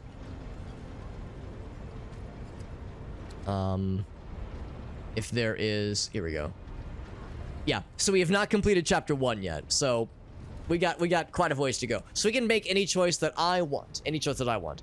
We can say release him. I have no intention of punishing a man for a moment of weakness. That's fine. Or we could say fucking murder him.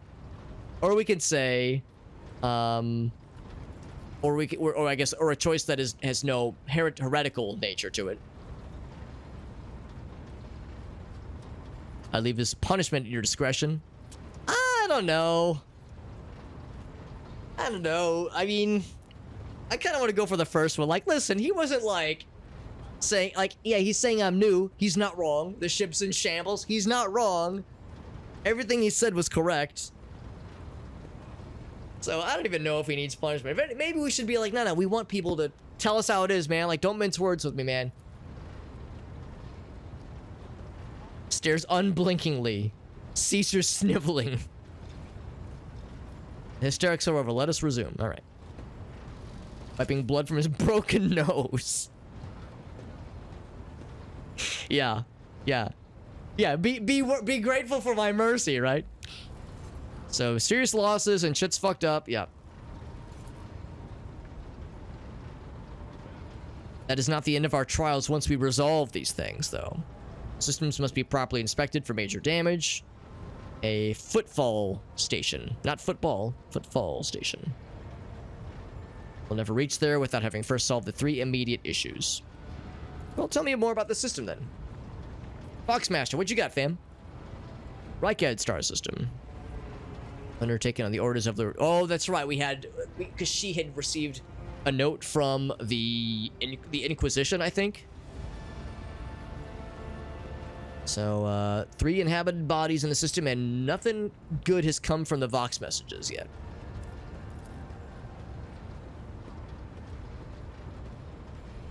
They've not failed to answer, but it's maintaining total silence. Received a distress signal from the prison planet in the system.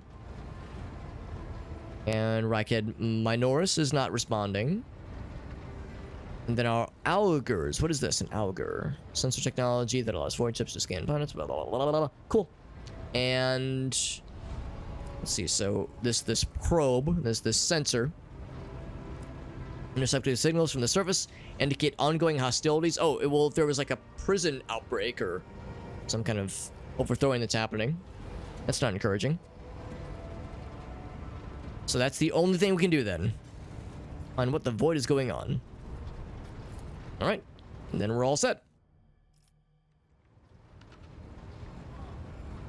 And then, Lady Theodora, your eternally esteemed predecessor, brought the ship here for some reason. A secret commission. Who has the authority to commission a rogue trader to do anything? The Lord Inquisitor, Hand of the Emperor, the chief architect of his will. That's the one. The very same. Strange handwritten letter. Do we... Yeah, I think we might want to go ahead and tell him about the letter. What if I choose to ignore the commission? So, Xavier... Calcazar, maybe. Seek out the right-hand man. Okay. An interrogator. Somewhere in the system. Find him and offer him whatever assistance he requires. Deliver him to Footfall, so hop on the ship. We'll all go together. Finding him without any more information will be difficult. But an Inquisitor is an important individual. Surely somebody will know something. Great deal of work ahead. It is but a taste. Take up the reins of the Von Valancius Protectorate. A scrutinizing look. Trying to gauge, how we handle all this pressure. Maybe he's about to offer some words of encouragement. And then, suddenly... More Battle Sisters? Oh, no, it's just... one sister battle. Okay, so these are the 2 NPCs. 2 of them that we worked with earlier. Psyker is suffering from ailment or dark madness. Don't leave her unsupervised. I have a personal request as well, but that can wait. Speak when we have time. She says daybreak.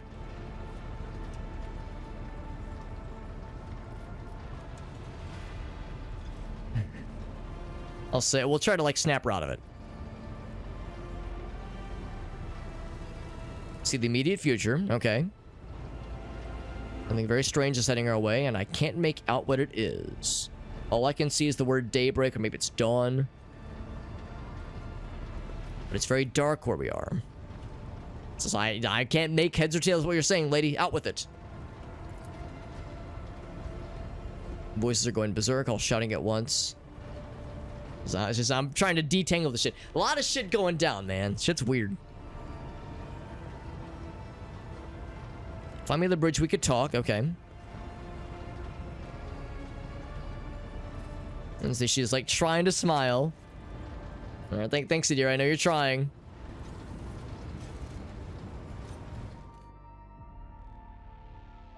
All right. And now we resume control of our character.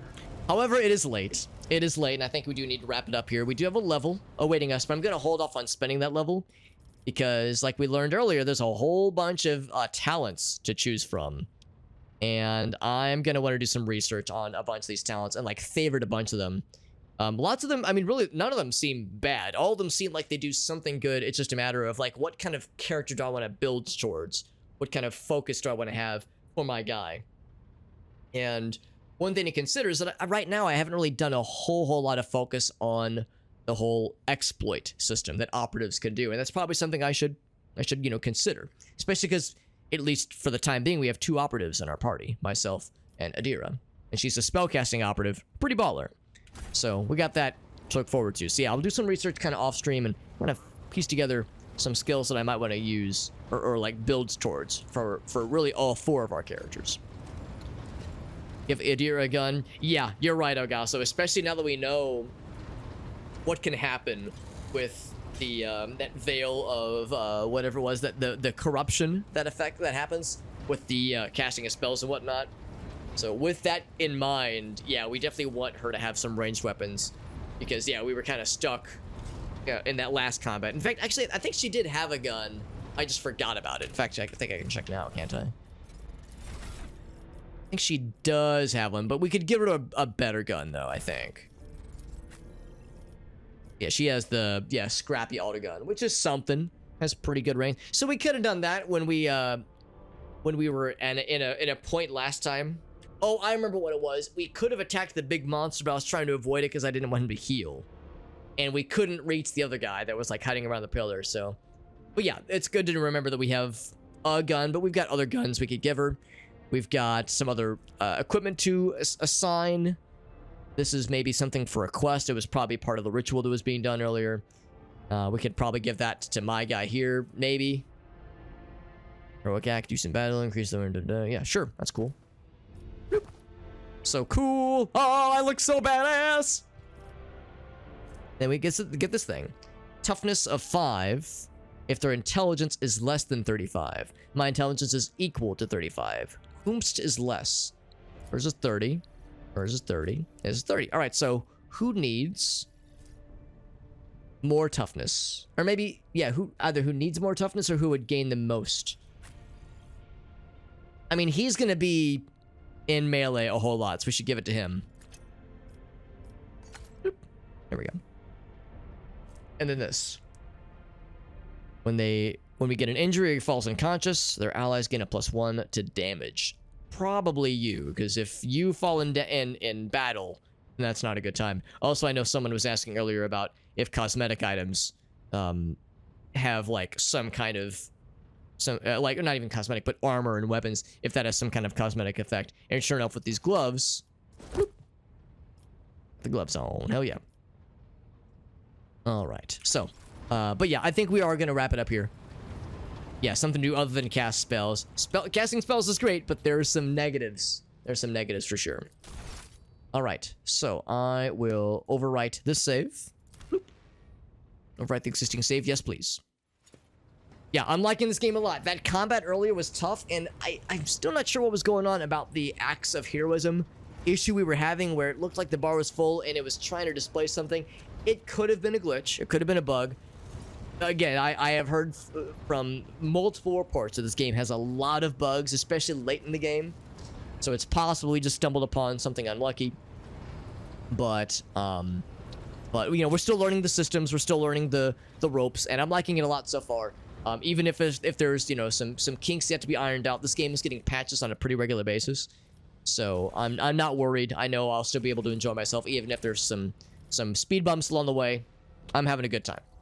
I'm having a good time. Yeah, it's good so far. It's really good so far.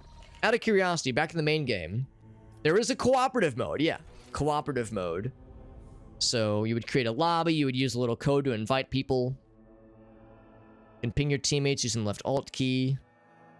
Cool. Yeah, if you weren't in voice comms, I guess is what that means. That's pretty slick. So I'm not going to do this right now, obviously. But people earlier were asking about the cooperative mode. Again, I realize it's a bummer because it is just it's just for combat, I'm assuming. Unless you can, like, vote on story options. But I'm assuming that, yeah, that there's probably, like, a party leader that, you know, gets to call a lot of the shots, I'm assuming.